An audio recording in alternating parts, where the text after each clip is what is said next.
Welcome to Nero Street. Tell me, which part of the world are you watching from? Chapter 1. Death Behind the Green Door.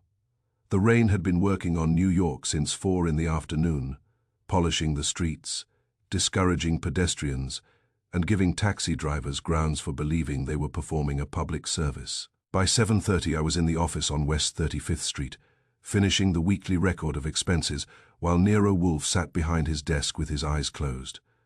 He was not asleep. Wolfe never slept in the office, though he sometimes arranged his face to suggest that human affairs had driven him into a merciful stupor. The telephone rang. I picked it up. Nero Wolfe's office. Archie Goodwin speaking, a man said. I wish to speak to Mr. Wolfe. His voice was dry and careful, with something tight underneath it. Your name? Silas Crow.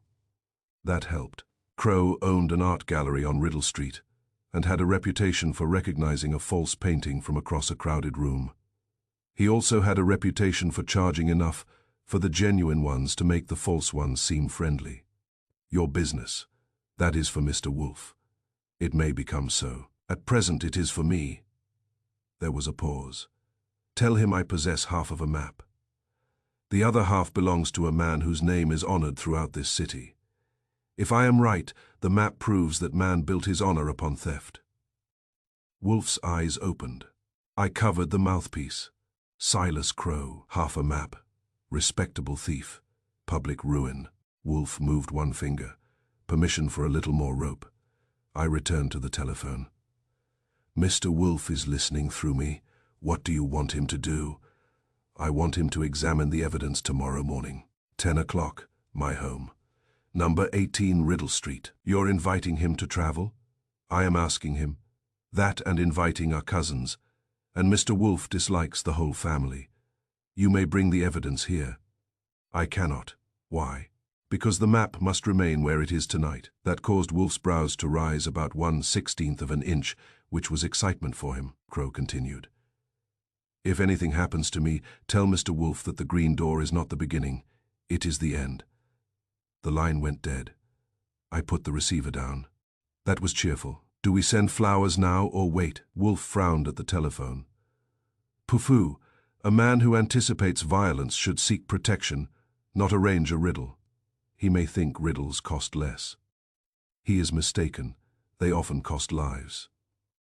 Fritz entered to announce dinner, and that ended the discussion. Nothing short of fire, flood, or an armed attack could interfere with Wolfe's meals, and even an armed attack would have been expected to wait until he had swallowed.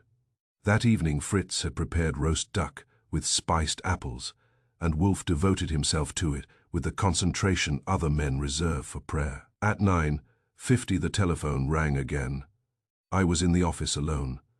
Wolfe had gone to the kitchen to dispute with Fritz about the proper treatment of chestnuts, a dispute both of them enjoyed too much to settle. Goodwin speaking. A woman said, Is this Nero Wolfe's office? Yes. My name is Lydia Crow. Silas Crow was my father. Was not his. What happened? He has been killed. Her voice nearly broke on the last word, but she caught it. I straightened in my chair. Where? In his study. Inspector Reed is here. He found your name on father's desk and said I might call. Stay there. Wolfe entered as I hung up. One look at me told him the chestnuts would have to manage without his guidance. Silas Crow has been murdered, I said. His daughter called. Inspector Elias Reed is at the house. Wolfe lowered himself into his chair. Indeed, it was not sympathy. Wolfe reserves visible emotion for deserving food, ruined orchids, and occasionally a human being who has earned it. I suppose, I said, you'll want full reports from the comfort of that chair. Naturally. Then I'll get my coat. You will first telephone Mr. Reed. I did. Elias Reed had been attached to Manhattan homicide for 12 years. He was lean, patient, and difficult to annoy, though I had performed the feat twice. When he came on the line, he sounded as if murder had interrupted some paperwork he had been looking forward to. Goodwin, represent. What have you got? A dead art dealer, a locked study, a bronze weapon, and your employer's name on a pad. Any objection to my coming? Several, none useful. Don't touch anything. I never touch anything. Things leap into my hands. He hung up. Wolfe leaned back. Observe everything, Archie. In particular, learn why Mr. Crow said the green door was the end. You expect an answer tonight. I expect facts. Answers may wait until they are compelled.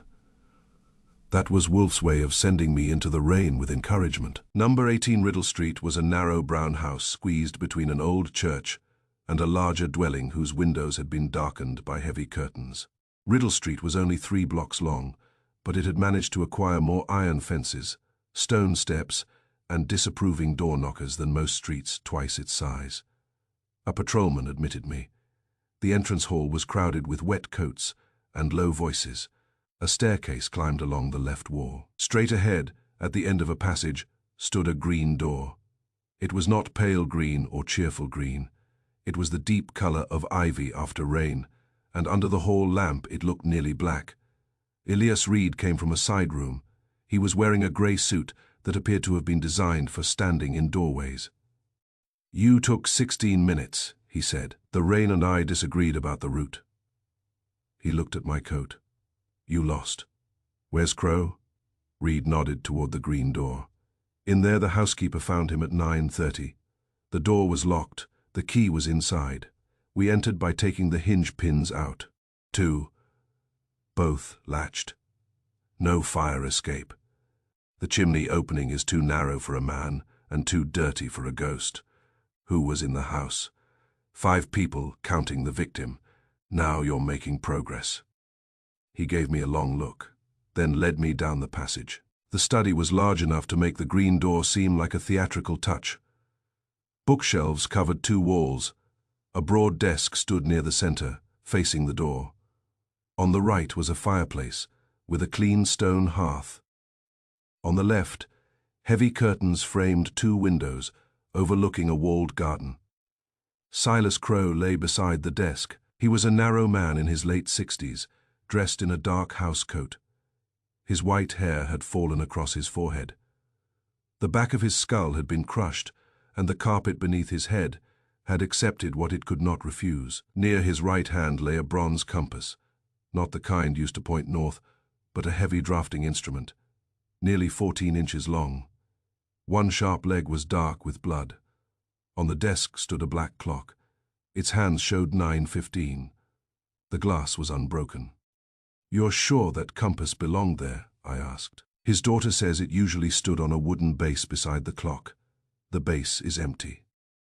I walked around the body without getting close enough to trouble Reed's nerves. Crow's right hand was open. His left was curled near his chest. There was a faint streak of green on the cuff of his housecoat. The door paint, possibly. Was it there when you entered? Yes. I studied the room. The desk drawers were open, but their contents were orderly. A silver box, 2 gold pens, and a thick roll of bills remained untouched. Paintings hung on the walls, including a small harbor scene that could probably have paid my salary for several years. Robbery didn't get invited, I said. That's one opinion. You have a better one. I have fewer opinions than you. It saves storage space. Reed went to the desk and pointed to a sheet of paper protected beneath clear glass. It was half of an old hand-drawn map, yellow with age and torn down the middle. The visible portion showed the outline of Riddle Street, several house lots, and a network of lines running beneath them. One line began under number 18 and ended at the torn edge. Beneath the map, in dark ink, were 8 words. The other half will ruin a respectable man. Crow's writing, I asked. His daughter says yes. Dying message? Maybe. From a man hit from behind hard enough to drop him where he stood. I said maybe. I bent nearer. The writing was firm and level. No wavering, no blot. No trail of a hand losing strength. The ink looked dry. When did you put the glass over it?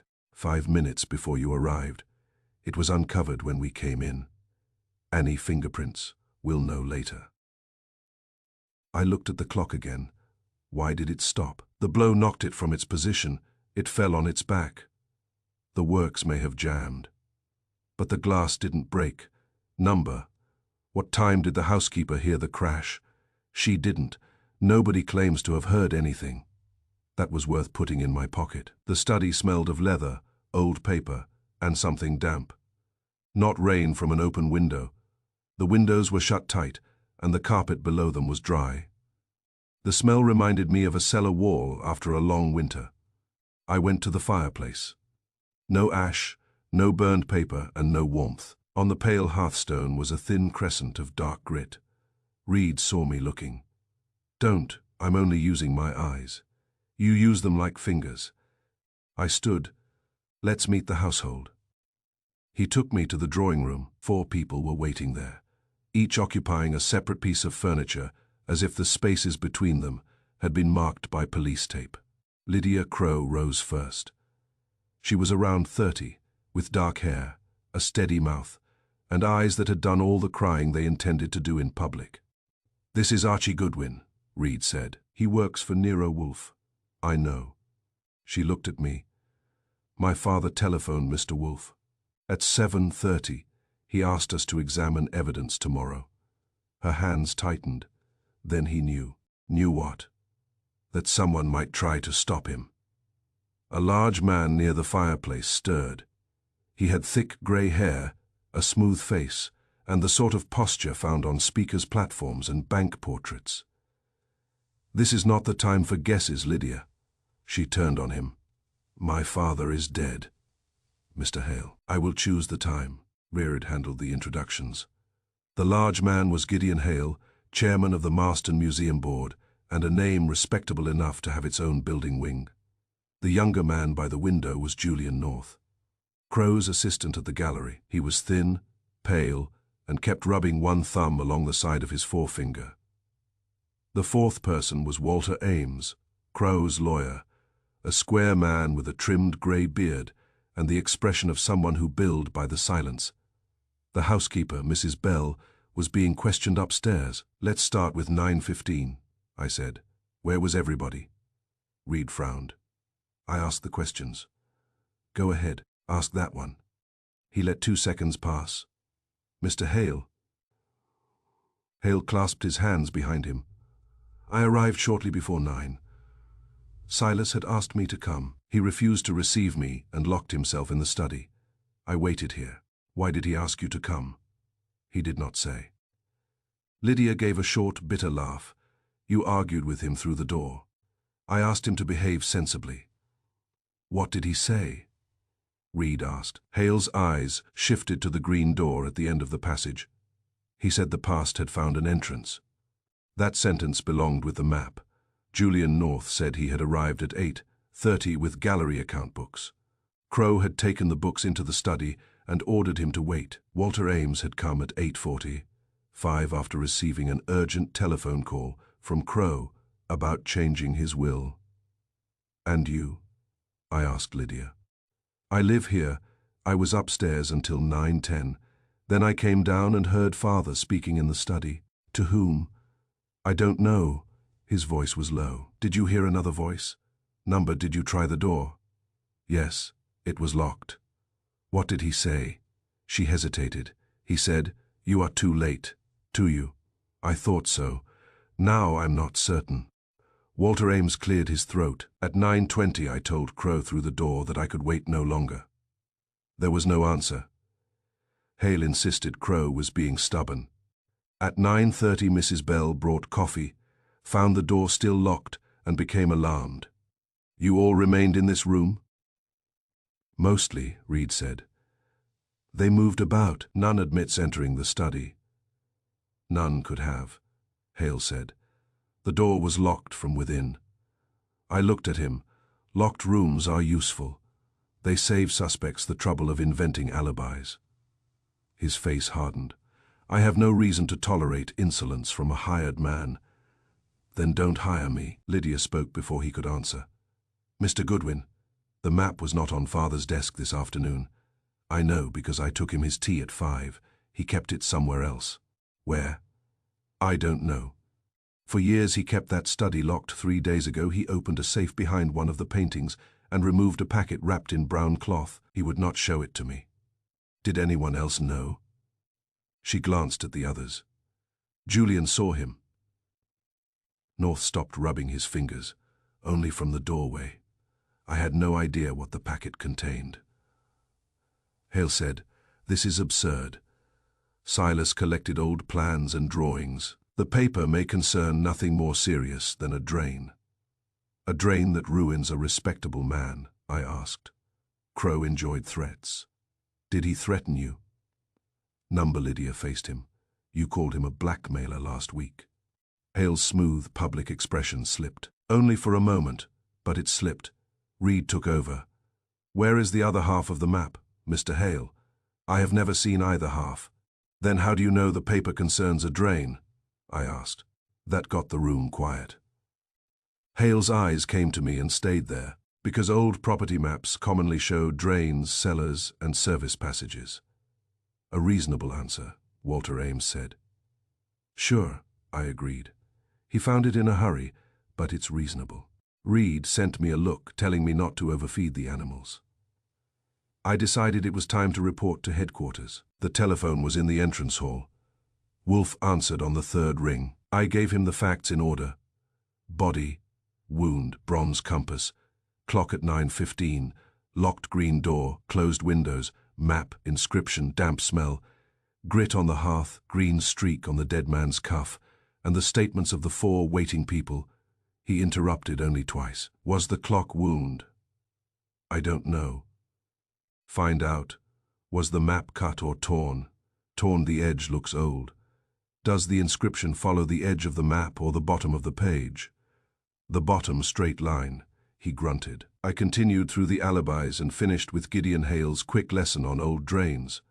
Wolfe was silent long enough for me to hear the rain tapping the hall window. Finally, he said, "The clock is a lie." That narrows it down to half the room. The clock, Archie. It was not broken by the blow. A falling clock may stop, but it does not obediently select the hour required by a murderer, unless chance is being asked to perform on command. So 9:15 was planted. Almost certainly, and those were not dying words. The writing is too neat.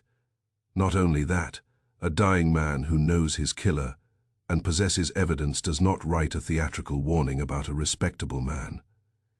He writes a name. Mr. Crow wrote those words before he was attacked. Unless the killer wrote them, possible but clumsy, obtain a sample of Crow's hand. Also learn whether the ink matches the pens on the desk. I watched Gideon Hale through the drawing room doorway. He was standing apart from the others now, staring toward the green door. Anything else? Yes, examine the lower edge of the door. For what? The end, he hung up. That was Wolfe. He could make 2 words sound like a full set of instructions and leave me to discover which set. I borrowed Reed's flashlight and crouched before the green door. The lock was ordinary, the key still in it on the study side. The lower edge showed scratches where it had rubbed the carpet, but near the hinge was a narrow patch of fresh green paint. Something had chipped it recently. Caught in the chipped place was a short strand of brown thread. Crow's housecoat was dark blue. I called Reed. He bent beside me, saw the thread, and summoned a technician. While they worked, I looked along the baseboard. A dark mark ran from the door toward the fireplace, too straight to be a scuff. It ended at the crescent of grit on the hearth. Reed saw that too. What are you thinking? That someone brought part of a cellar through this room. On his shoes. Maybe. But there were no wet footprints, and the rain started before any of your 4 suspects arrived. He looked at the fireplace. The chimney's impossible. I believe you. That disappointed him. A technician lifted the clock and opened the rear panel. Nothing broken, he said. The balance was stopped by this. He held up a sliver of folded paper that had been pushed into the works. Reed's jaw tightened. So somebody stopped it deliberately. At 9:15, I said, Mr. Wolfe will be thrilled that the clock has confessed. Lydia entered the study before Reed could stop her. She saw her father's body and went white, but she did not collapse. Instead, she stared at his left hand. "What is it?" I asked. "His ring." There was a pale band around Crow's little finger. "He wore a ring?"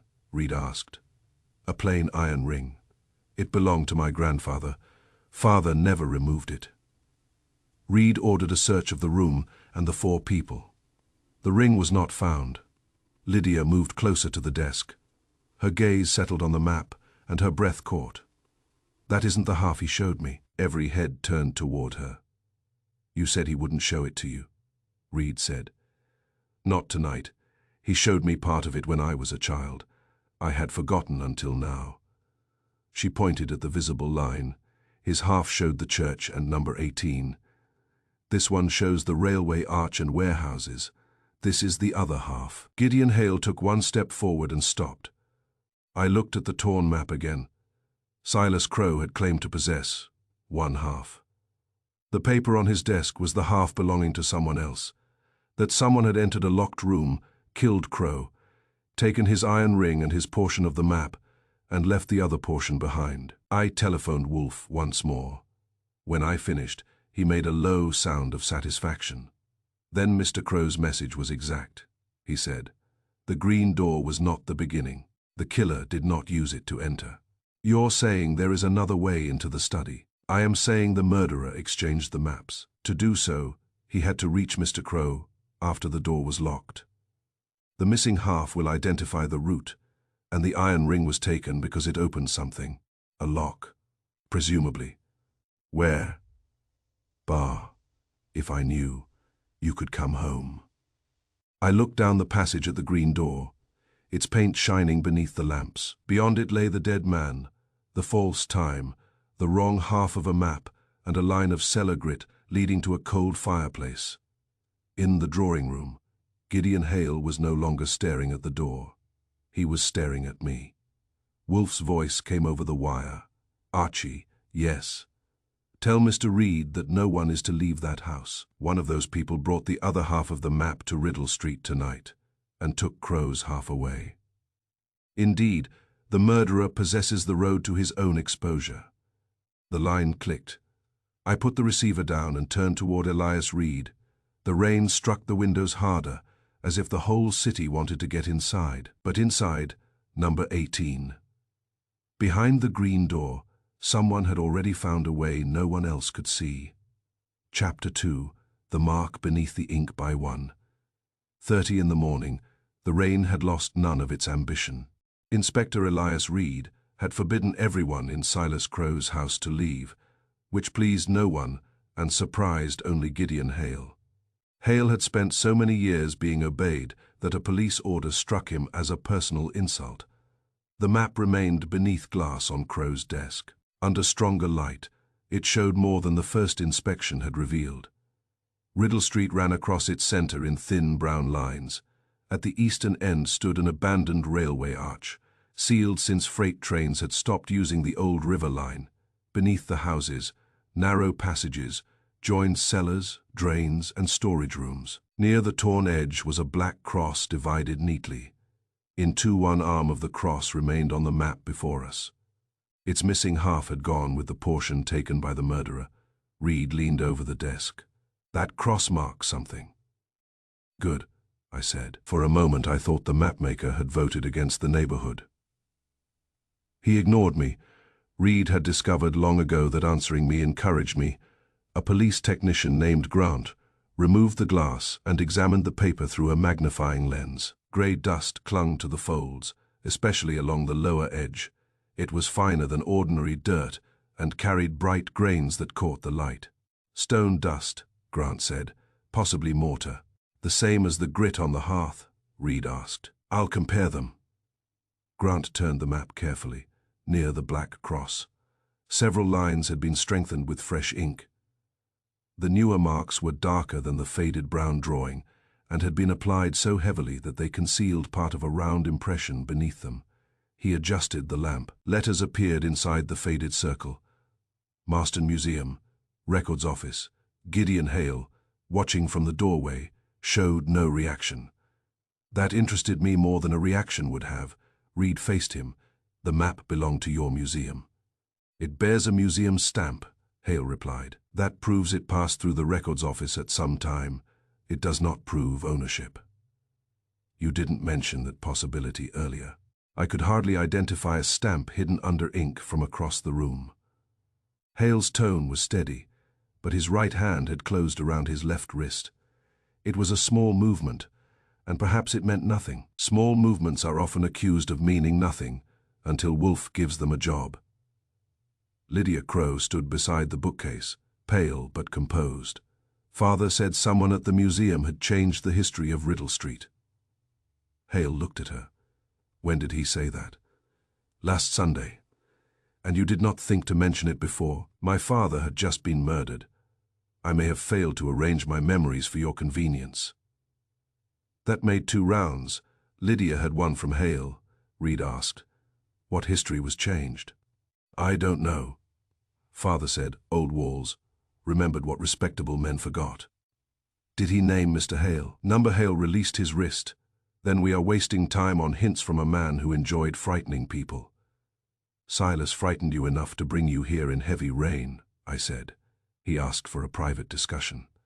About the map, he did not say. About the museum, number about an old railway arch. His eyes shifted a fraction. Certainly not. That was 3 questions too many for Reed. He sent Hale back to the drawing room and closed the green door behind him.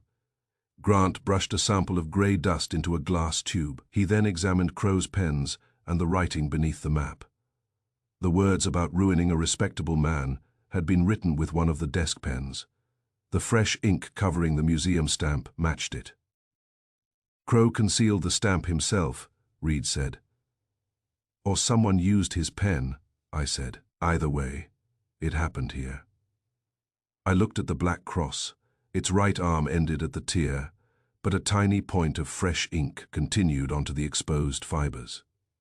The cross was completed after the map was torn, I said. Grant bent closer. He's right. The old mark was smaller. Somebody enlarged it recently. Reed's gaze moved toward the cold fireplace. To show an entrance. Or an end, I said. The phrase made us both look at the green door. At 2:10, Reed let me question Julian North again. Julian had been Crow's assistant for 7 years, and until that night I had never heard of him.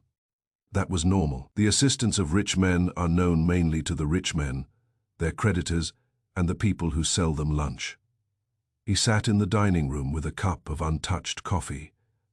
Under the bright hanging lamp, he looked older than he had in the drawing room. You told Reed you saw Crow remove a packet from his safe, I said.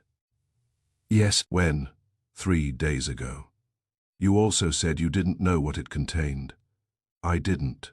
The map came out of that packet. I assume so. Did Crow buy it last week? Julian's head came up. Who told you that? You just did. He stared at me, realized the door he had opened and tried to close it. Mr. Crow mentioned buying an old property plan. That may have been this map. From whom? I don't know. Man or woman? A man. What did he look like? I never saw him. You're doing excellent work. How do you know he was a man? Julian pressed his fingers against the cup. I heard his voice from the gallery office. When? Last Thursday evening we had closed. Mr. Crow told me to finish the accounts in the rear room. Someone entered through the private door. What did they say? Very little that I could hear. The visitor said, "You have no right to open that place." Mr. Crow answered, "I have half the right, and half is enough." Then, they argued. When I came out, the visitor was gone. Mr. Crow had the brown packet. Did you hear a name? Numbered. Did you recognize the voice? Number. The answer arrived too quickly. I leaned back. Julian, if you lie because you killed him, Reed will eventually notice. If you lie because you're protecting someone, Wolfe will notice sooner. I am not protecting anyone. You're protecting a voice. His lips tightened. Was it Gideon Hale? Number. That one came too quickly too. I let silence sit between us. Wolfe uses silence as a club. Mine is more of a walking stick, but now and then it reaches the same shelf. Finally, Julian said, "Mr. Crow ordered me never to discuss the visitor.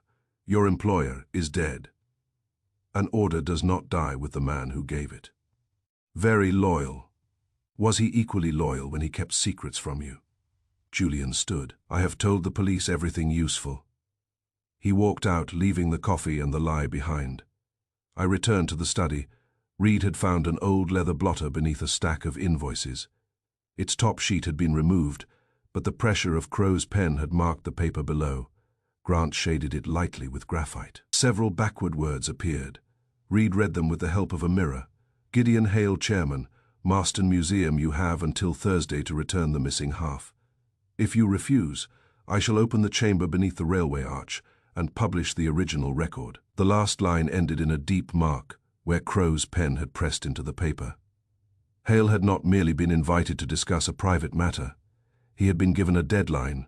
Thursday was the next day. Reed read the message twice. "That's enough to take him downtown." "For questioning," I said. "Not for murder." He lied about why Crow called him. So did Julian. Julian isn't chairman of the museum. No, but he recognized the visitor's voice. Reed folded his arms. "You have proof. I have ears." He answered before I finished asking. "That won't impress a judge." "It doesn't have to. It only has to impress Wolfe." At 2:45, I called West 35th Street. Wolfe answered with a growl. He had been asleep, and Wolfe considered waking him a physical assault. I reported the railway arch, the divided black cross, the grey dust, the hidden museum stamp, Julian's unknown visitor, and the letter impressed upon the blotter. When I finished, Wolfe said, "Mr. Hale's title has now become evidence. That should please him. He's fond of it." Archie, the killer, did not come merely to silence Mr. Crow. He took Crow's half of the map and left his own. Why? To make the exchange look like theft. Unsatisfactory.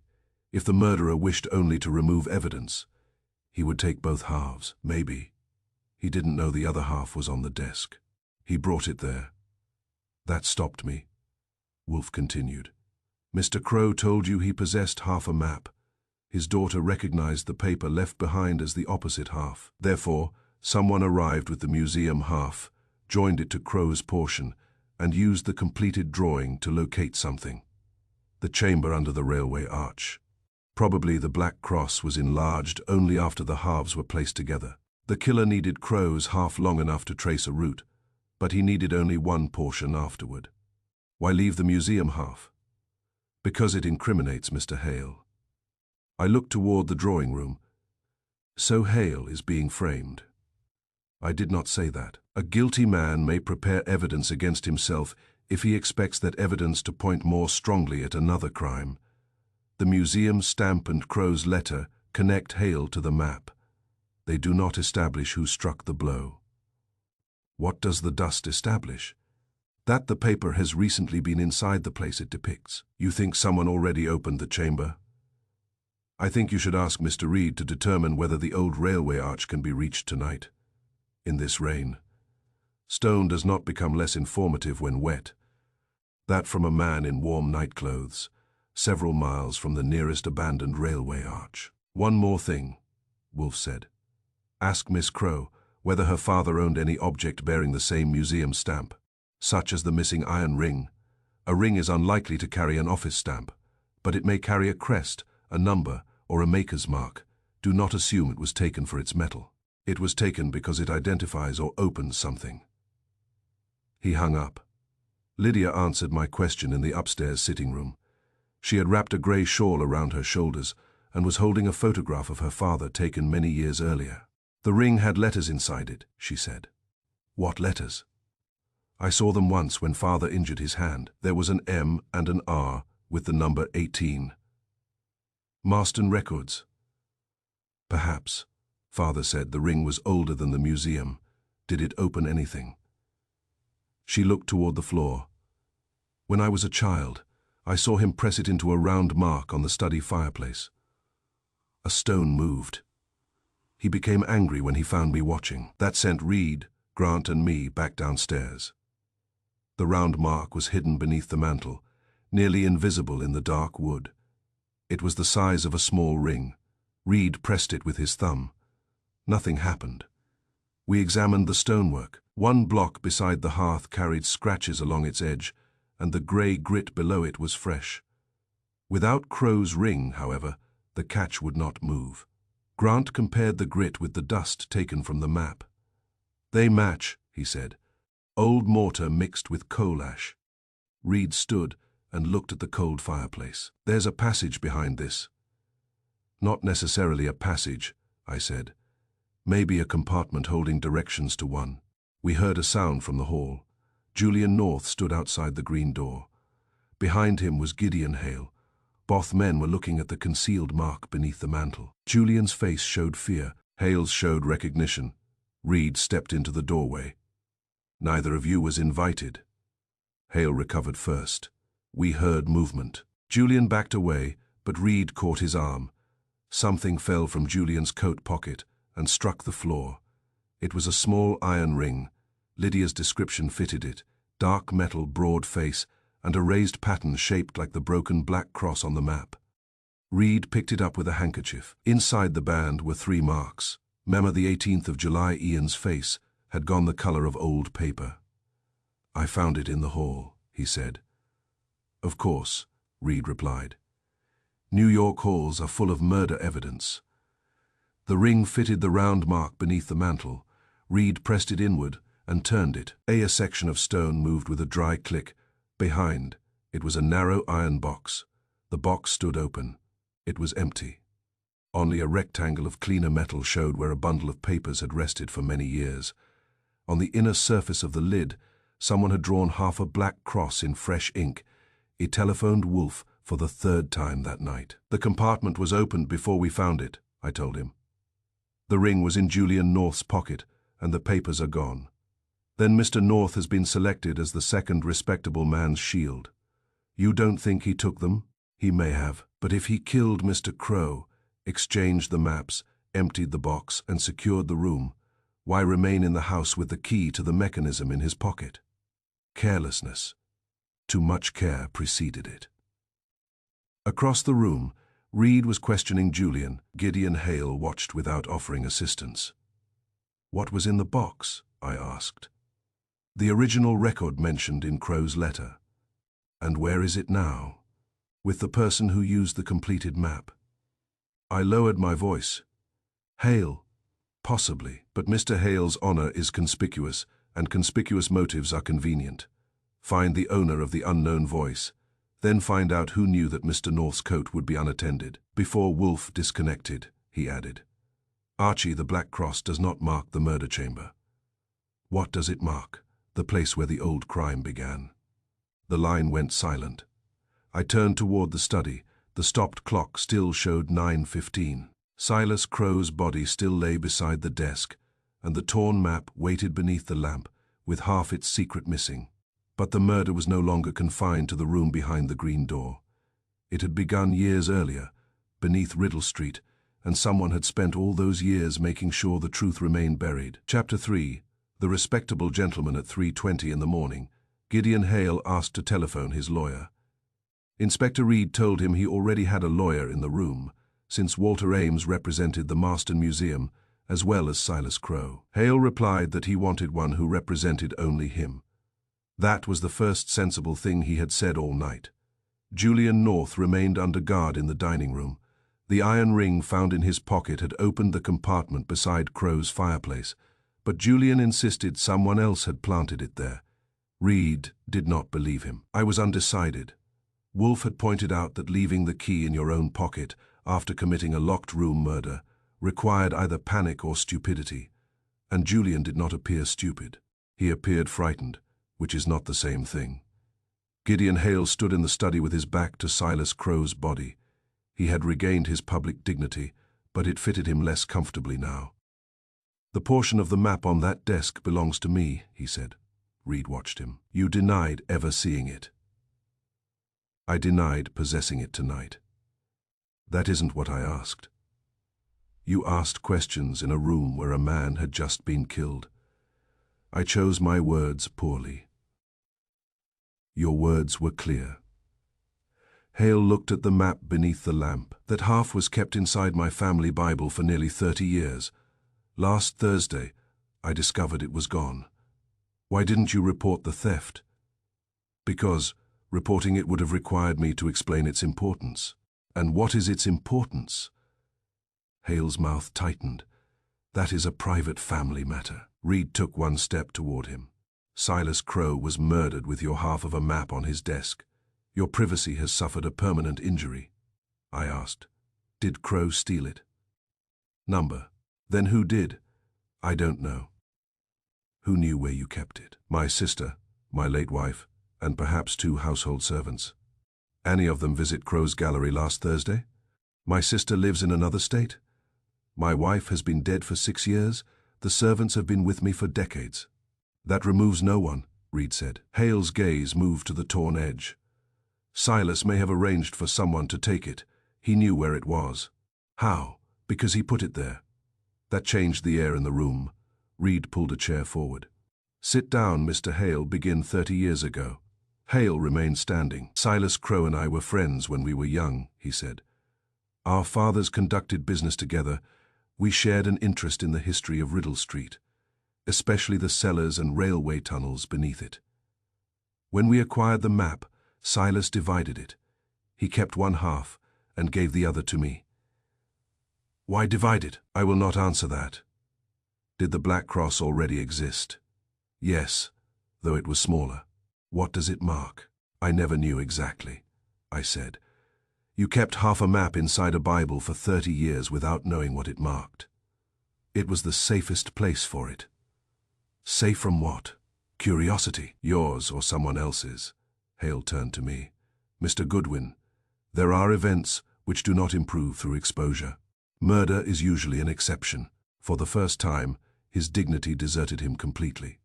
You think this began with Silas's death, he said. It did not. That map conceals a scandal older than anyone in this house, except Ames and me. If Reed follows it, he may discover a crime. He may also destroy people who had no part in committing it.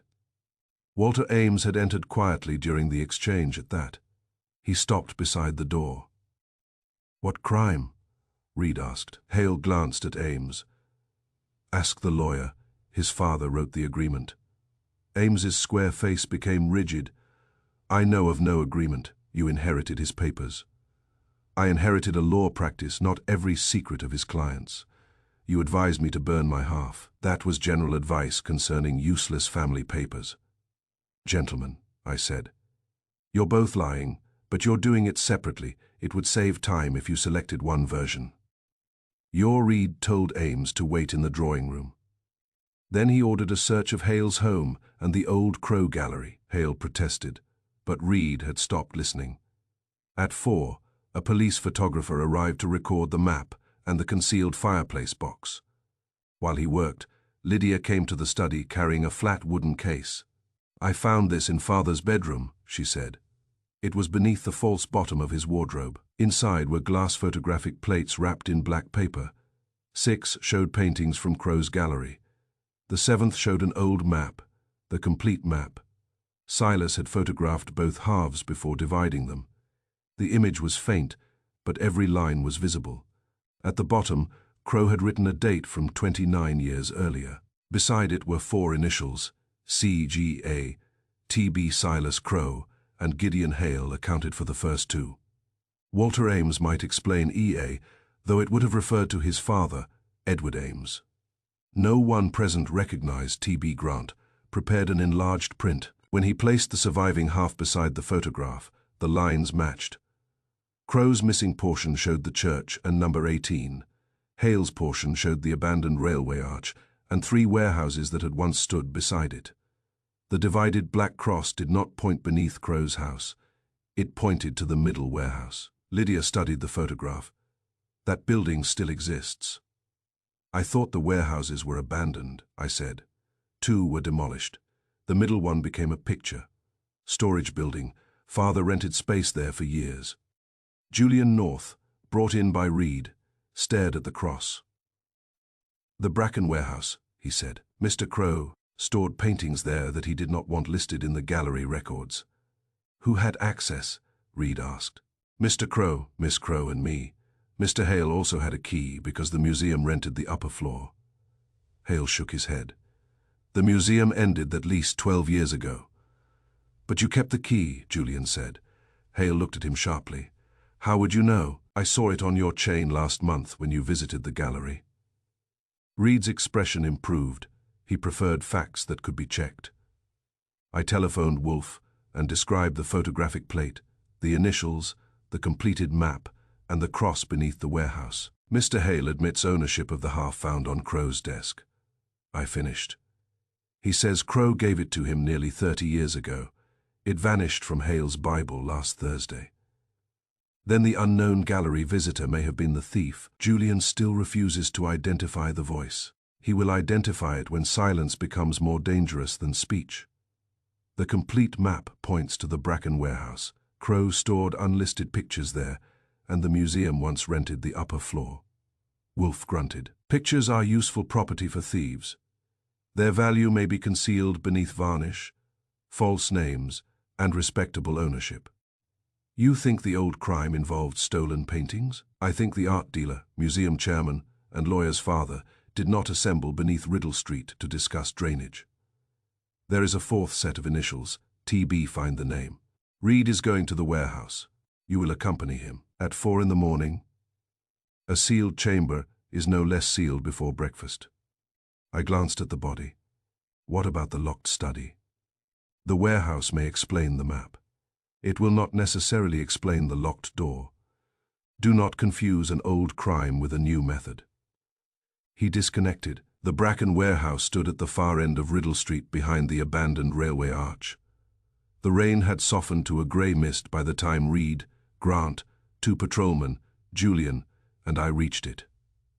Hale followed under protest because Reed wanted him present when his old secret was opened. The building was a great brick block, with blind upper windows and iron doors scarred by rust. A faded sign above the entrance read, "Bracken Picture Storage. Private property." Julian's key opened the front door. Hale's old museum key opened it too. Inside, rows of wooden frames stood beneath dust covers. The air smelled of canvas, damp brick, and linseed oil. Our footsteps echoed through the building. The completed map led us to the rear wall, where an iron staircase descended below ground. At the bottom was a long cellar divided into storage cages. The black cross pointed beyond the final cage. There we found a brick wall newer than those around it. In the center, at shoulder height, was a round iron plate bearing the same broken cross design as Crow's ring. Reed inserted the ring and turned it. Nothing happened. Hale said, "The cross must be complete." "What does that mean?" Reed demanded. Hale pointed to the iron plate. Half the design was missing. There were 2 rings. Who had the other one? Silas. The ring we found belonged to Silas. A number that was mine. Julian stared at him. "Your ring was in my pocket." Hale ignored him. Reed asked, "Where is Crow's ring?" Hale looked back toward the dark staircase. "If the murderer took it, he can open this chamber." In one pocket was an envelope bearing the Marston Museum seal. Inside was a warehouse inventory dated 29 years earlier. It listed 12 paintings delivered to the museum after a fire on Riddle Street. Across the bottom, in Edward Ames's handwriting, someone had written, "Original owner deceased. Records altered by agreement of all parties." Beneath that were 4 full names: Silas Crow, Gideon Hale, Edward Ames, Thomas Bracken. The 4th man had owned the warehouse. Lydia read the inventory and looked at Hale. "Those paintings made the museum famous." Hale said nothing. "Were they stolen?" Reed asked. Hale's face had aged since we left the house. "They were recovered after the fire." "From whom?" "A collector who died that night." "What was his name?" Hale closed his eyes. "Matthew Vale," he said. "The man whose house once stood where the railway arch now stands." "And why were the records altered?" "Because Vale had been accused of stealing the paintings. We believed returning them to the museum was justice. Did you know the accusation was false? Hale looked at the sealed chamber. Silas discovered it later, he said. By then the museum's reputation, our families, and several fortunes depended upon the lie. Reed stepped closer. What is inside that chamber? The proof of theft. Proof of something worse. A dull sound came from behind the brick wall. Once then again, everyone stopped breathing. The sound was not machinery or settling stone. It was a human hand striking weakly against the other side. Reed ordered the patrolman to break through. As the first tool struck the bricks, Gideon Hale caught my arm. "If someone is alive in there," he whispered. Then Silas was not the only person the murderer meant to silence. The third brick fell inward, releasing a breath of cold, stale air. From the darkness beyond came a man's voice. "Don't let Hale enter." It was Walter Ames, Chapter 4. The painting that vanished Walter Ames was pulled from the chamber beneath the Bracken warehouse at 5:20 in the morning. He was alive, though not pleased about it. His hands had been tied behind him with picture wire, and a strip of packing cloth had been fastened across his mouth. There was a cut over his left eye and grey dust from his shoes to his beard. Once Grant removed the gag, Ames demanded a doctor, a lawyer, and the arrest of Gideon Hale. In that order Reed gave him the doctor. The chamber was 12 feet square, with brick walls and a low stone ceiling. It contained a broken chair, 3 empty picture crates, and a rusted cabinet. The cabinet had been forced open. Whatever documents it once held were gone. Ames sat on a crate while the police doctor examined him. "Who put you in here?" Reed asked. "I don't know. That answer is becoming popular. I was struck from behind." "When?" "Shortly before 4 in the morning. You were at Crow's house then." "I left the drawing room for several minutes. I received a note telling me to come to the warehouse if I wished to recover my father's papers." "What note?" "It was pushed beneath the drawing room door." "Where is it now?" "The person who attacked me took it." Reed looked at me. I looked at Ames. "You left a murder investigation without telling anyone," I said. "Walked through heavy rain to an abandoned warehouse, entered a cellar alone, and got hit from behind." "Yes, and then you returned to Crow's house." Number I was brought back. Reed's eyes narrowed. "Explain that." "I regained consciousness while someone was carrying me through the dark passage. My hands were tied. I heard the iron chamber door open, and then I was placed inside." "That makes no sense," Reed said. "You were found in the warehouse." Ames stared at the wall. Then the darkness connected the two buildings. The old passage shown on the map ran from Crow's cellar to the railway arch. The murderer had not merely known about it. He had used it twice, first to enter the locked study and kill Silas, then to move Ames without being seen on Riddle Street. The green door had indeed been the end. At 6:15, the police broke through the concealed stone panel beside Crow's fireplace. Beyond it was a narrow stairway descending into a brick tunnel. The passage curved beneath Riddle Street and emerged behind the chamber wall at the warehouse. That solved the locked room, but not the murder. Anyone who knew the passage existed could have entered Crow's study while the door remained locked. The question was who knew. By 8, Reed had moved the investigation to the Marston Museum.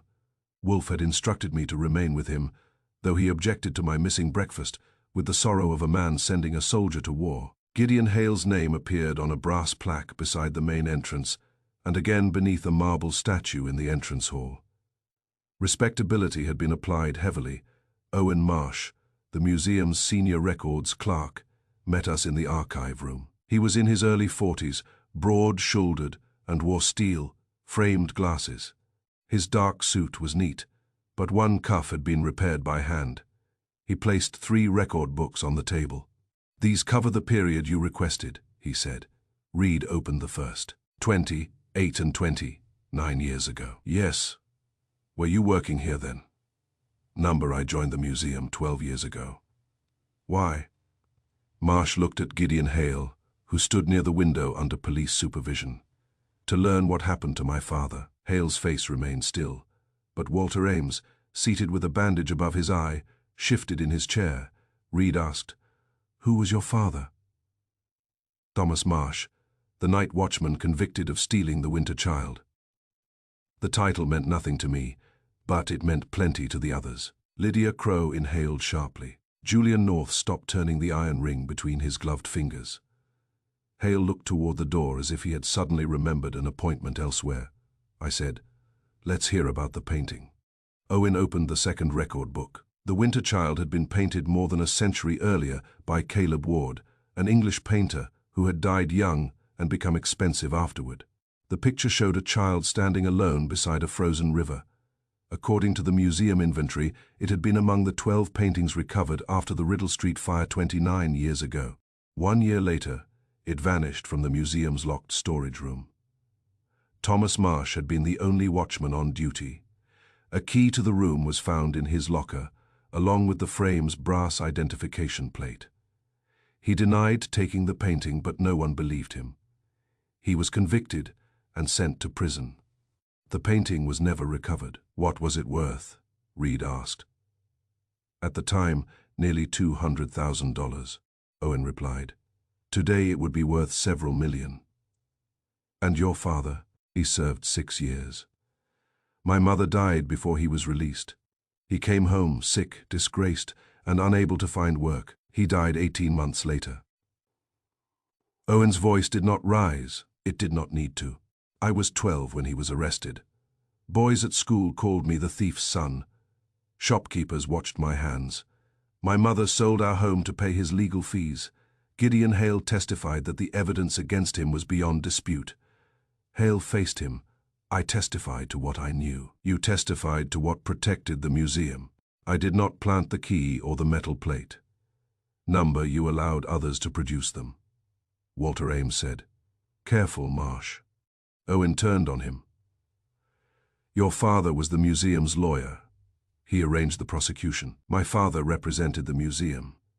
He did not control the police. He controlled the records. Reed placed the old warehouse inventory beside the museum book. The warehouse list contained 12 paintings, including the Winter Child. The museum's official record listed only 11. The missing painting had been removed from the museum inventory before its supposed theft. I pointed to the dates. According to this book, the Winter Child was never received by the museum. Owen nodded. That is the record displayed to auditors, but the warehouse inventory proves it was here. Reed looked at Hale. Why keep 2 records? I did not prepare them, Hale said. Your signature appears on both. I signed hundreds of documents. That defense is popular too. Julian North had been studying the warehouse list. There's something else, he said. The frame measurements are wrong. Owen looked over his shoulder. What do you mean? The known size of the Winter Child is 26 inches by 38. This inventory gives 32 by 44. A larger frame, I suggested. Number Crow taught me to read old storage measurements. These are canvas dimensions, Lydia said. Then the painting in the warehouse wasn't the Winter Child. Or the painting known publicly by that name wasn't the original, Julian replied. Reed had Grant bring a magnifying lamp beneath the original title. The warehouse inventory showed signs of scraping. Someone had removed an earlier entry and written the Winter Child over it. The newer writing belonged to Edward Ames. Walter Ames's bandaged face became hard. My father is dead. He cannot answer accusations. That has been convenient for several people, I said. Owen removed a thin file from the bottom of the 3rd record book. I found this 6 months ago, he said. It was hidden behind a cabinet. Inside was a photograph of the museum storage room, taken the week before the alleged theft. 11 paintings stood against the wall. At the far end was a 12th canvas covered by cloth. On the back, Thomas Marsh had written, "The child is still here, but the face beneath it belongs to another picture. Ask Crow." Why? Reed read the sentence aloud. Avery eye went to Lydia. My father restored paintings for the museum then, she said. He might have examined it. Did he ever mention Thomas Marsh? Owen asked. Not to me. He watched my father go to prison. Lydia met his stare. I cannot answer for what my father did 28 years ago. No, Owen said. but someone killed him before he could answer for it himself. That earned him Reed's full attention. "Where were you between 8 and 10 last night?" Reed asked. "At home, alone, yes." "Did you visit Crow's gallery last Thursday?" "Number, did you know the map was in Gideon Hale's Bible?" "Number, did you know about the tunnel?" Owen hesitated. It was brief, but not brief enough. "My father mentioned an old service passage in a prison letter," he said. "He believed paintings had been moved through it." "Do you still have the letter?" "Number, it disappeared from my desk last week." "Who has access to this archive?" "Mr. Hale, Mr. Ames, 3 clerks, and I." "Did Julian North have access?" "Number, did Silas Crow." Owen looked toward Lydia. "He came here after closing 6 nights ago," Mr. Hale admitted him. Hale struck the table with his palm. "That is false. I saw both of you enter the restricted records room. You were ordered to leave. I returned for my coat. You were arguing." "What did you hear?" Reed asked. Owen replied without taking his eyes from Hale. Crow said, "Thomas Marsh had been framed. He said the original painting had never been stolen because it had never been placed in public storage. Then Mr. Hale said exposing the truth would destroy the museum." Hale's face had lost all its polished calm. "The museum employs hundreds of people," he said. "It supports artists, students, and scholars. One accusation from decades ago could destroy public trust." "One innocent man already lost everything," Owen said. Reed closed the record book. "Mr. Hale, did Crow help replace the painting with a copy?" "Number, did he alter the records?" "Number, did he know Thomas Marsh was innocent?" Hale said nothing. That was an answer, but not one Reed could put into a report. I telephoned Wolfe from the curator's office. He was in the plant rooms, and Theodore Horseman fetched him from among the orchids. Wolfe objected to interruptions during his morning schedule, but murder had already disturbed breakfast, so the day was beyond repair. I gave him the facts. "The Winter Child vanished 28 years ago," I said. "Thomas Marsh was convicted, but an earlier inventory proves the painting had already been removed from the official record. His son Owen works in the museum archive and knew about the tunnel. No alibi." "Too many motives," Wolfe said. "That usually bothers the police less than too few." Mr. Marsh had a motive against Crow and Hale, but the murderer's conduct was not merely vengeful. He searched for records, exchanged map halves, operated 2 hidden locks, planted a ring on Mr. North, imprisoned Mr. Ames, and falsified the time. That required preparation. Owen had access to museum records. Indeed, what color is his coat? Dark brown. The thread caught beneath the green door had been brown. I'll ask Grant to compare it. Do so. But a matching thread would prove contact with the door, not murder. What about the painting? Wolfe was silent for a moment. "The essential question is not who stole the Winter Child," he said. "It is whether the Winter Child ever existed in the form recorded. Julian says the measurements are wrong. And Thomas Marsh wrote that another face was beneath the child. A canvas may carry more than one image. Tell Mr. Reed to search the museum for any later painting matching the larger dimensions. You think the original was painted over, or concealed beneath another work?" Silas Crow was an art dealer and restorer. His knowledge was required. Gideon Hale supplied authority. Edward Ames supplied false records. Thomas Bracken supplied a private warehouse. 4 men created the old secret. And Thomas Marsh discovered it. Yes, therefore, he had to be discredited. Who benefited? The museum, certainly. Possibly each of the 4 men find the ownership history of every large painting added to the museum in the year following the fire.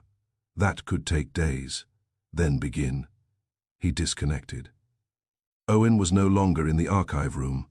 A clerk said he had gone into the West Gallery to retrieve an old catalogue. Reed, Julian, and I followed. The gallery was closed to the public, and most of its paintings had been removed for cleaning. At the far wall, we found a knife on the floor and a broken pair of steel, framed glasses. Owen Marsh was gone. On the wall where a painting had hung only an hour earlier was an empty rectangle surrounded by dust. The brass plate beneath it, "Redder at Dusk Artist, unknown gift of the Hale family," 28 years ago, according to the catalogue, the canvas measured 32 inches by 44. Exactly, the dimensions written beside the winter child in the warehouse inventory. Reed stared at the empty wall. The painting was here all these years. Maybe, I said. A message had been written across the wall in black charcoal. The child has been taken again. Beneath the words was the complete black cross. Reed turned to Hale, who removed that painting. Hale looked at the empty space, and for the first time since the murder, the respectable gentleman appeared genuinely terrified. "Silas," he whispered. "Silas always said the child was hidden beneath the river." From somewhere below the gallery came the closing clang of an iron door. By the time we reached the cellar, the passage to Riddle Street was empty. Owen Marsh had vanished, so had the painting that might prove his father had been innocent. Chapter 5:9:15 was a lie. Owen Marsh returned to the Marston Museum at 9:10 in the morning, carrying neither the missing painting nor a convincing explanation. A patrolman found him emerging from a service stairway behind the East Gallery. His coat was torn at the shoulder. One lens of his glasses was missing, and there was a bruise along his jaw. He claimed that someone had attacked him, taken River at dusk, and dragged him into the tunnel beneath Riddle Street. Inspector Reed studied the bruise and asked who had struck him. "I never saw his face," Owen said. "Everyone in this case is being hit from behind by people without faces. I followed him into the cellar. The lights went out." "Why didn't you call for help?" "I didn't have time." "Why did the attacker leave you free to walk back?" "I don't know." Reed had heard enough unknowns for one morning. He detained Owen for questioning and sent the museum staff home. Then he brought the clock from Silas Crow's desk to West 35th Street. That was how a homicide inspector, a clockmaker, and a stopped clock came to occupy Nero Wolfe's office before lunch. Wolfe sat behind his desk with his bulk arranged to discourage unnecessary movement. Morning light entered through the windows, touched the rows of books, and stopped short of making the room cheerful. I was at my desk with my notebook. Reed sat in the red leather chair. The clockmaker, Benjamin Stone, stood at the corner of Wolfe's desk. He was a small man with white hair, sharp eyes, and a pair of tools in his breast pocket. The clock showed 9:15. Stone removed its back panel and pointed to a thin lever inside. "This controls the balance wheel. If the clock falls, the wheel may be damaged or thrown out of line. That did not happen here. The mechanism is sound." Weird said, "We already found paper in the works." "Yes, but the paper did not stop the clock by accident. It was folded to a precise thickness and inserted against the balance at the exact moment the hands reached 9:15. "You can prove that?" Stone looked offended. "I can demonstrate it." He removed the paper. The clock began ticking immediately. The clock was wound at least 30 hours before it was stopped. He continued. "Its mainspring remained under pressure.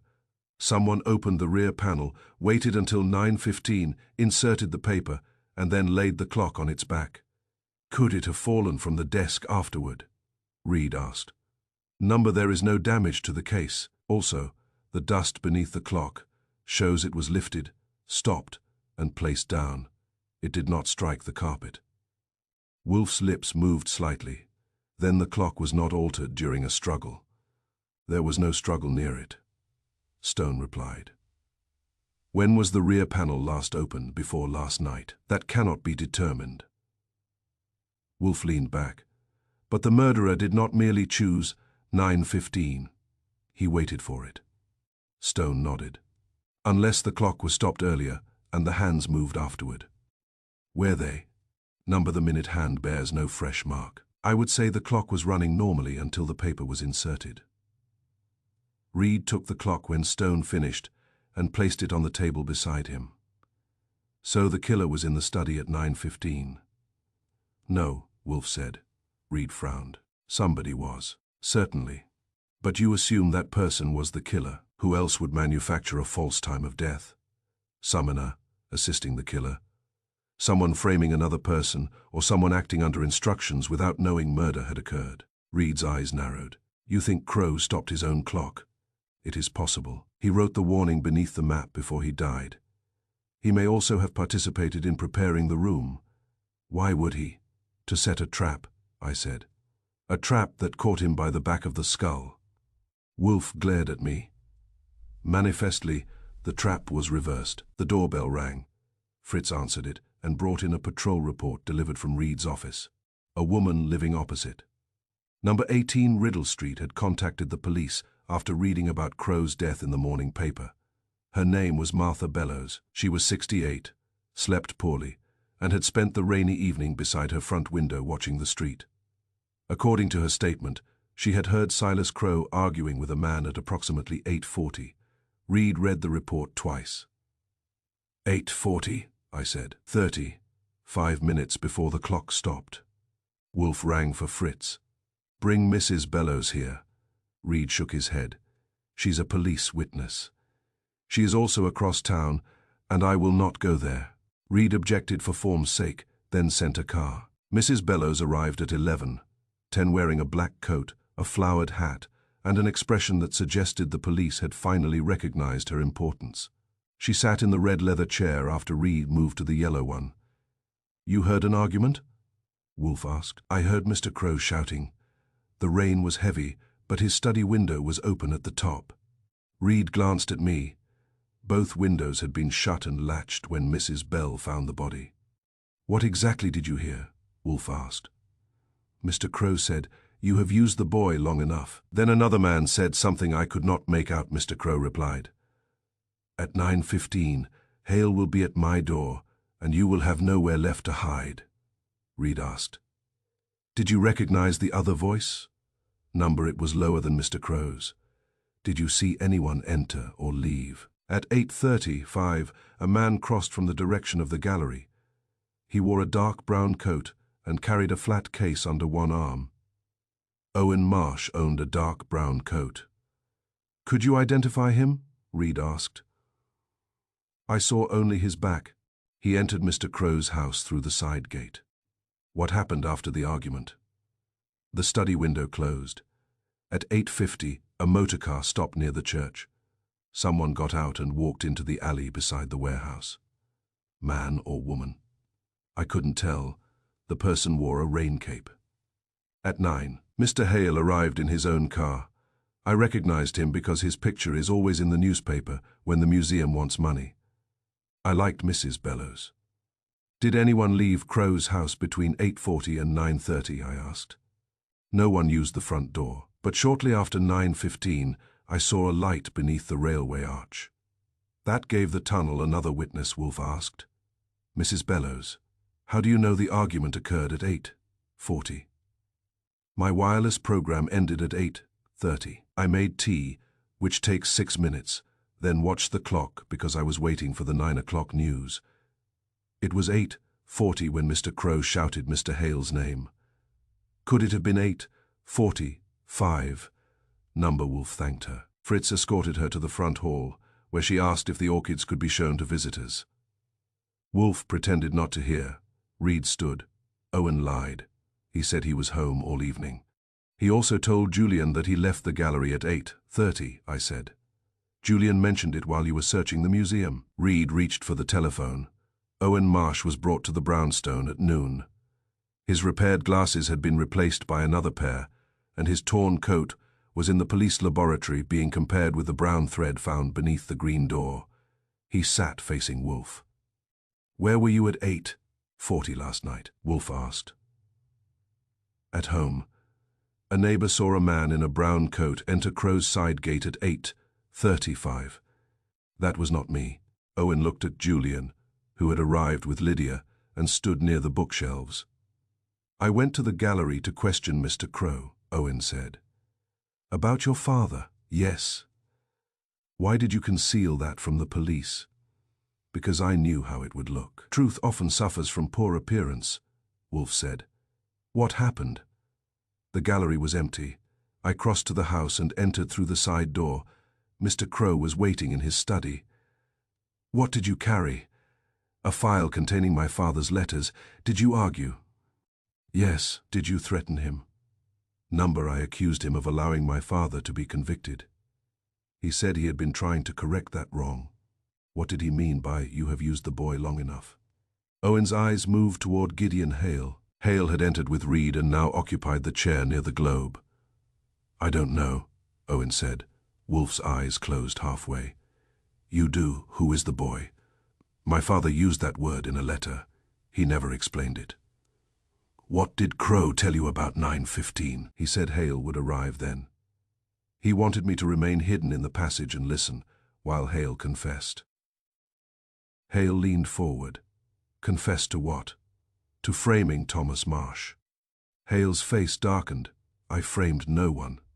Owen continued. "Crow showed me how to open the fireplace panel. He gave me his iron ring and sent me into the tunnel. I waited near the warehouse chamber." "Did you take Crow's half of the map?" Reed asked. "Numbered. Did you strike him?" "Number. What happened at 9:15? I heard the study clock chime the quarter hour through the passage. Then I heard footsteps above me. Someone entered the study from the tunnel." "Who?" "I couldn't see. I had moved toward the warehouse end." "Why?" "Because I heard the chamber lock turning. I thought someone was stealing the records." "Did you follow?" "Yes, but the door closed before I reached it," Wolfe said.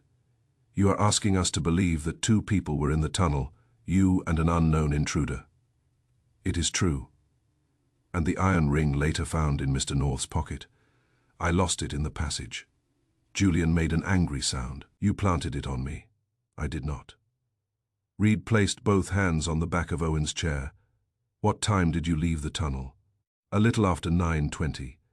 I came out through the gallery basement and went home." "You abandoned Crow?" "I believed he was alive. I did not learn about the murder until later." "Why didn't Mrs. Bellows see you leave?" "I used the gallery entrance on the next street." His story was possible, which was not the same as true. Reed turned to Hale. "You arrived shortly after 9. "At 9:06, Hale said. "My driver can confirm it." "And the green door?" "Locked." "I knocked." Silas answered. That brought everyone's attention to him. Earlier Hale had said Crow refused to receive him. Hale hesitated. He said, "Wait until the clock stops." The office became silent except for the clock on the table, which Stone had left ticking. "At 9:15, Hale continued, "I heard it cease." "You heard a clock stop through a closed door?" I asked. "I heard the ticking because the hall was quiet. Then it ended." "What happened next?"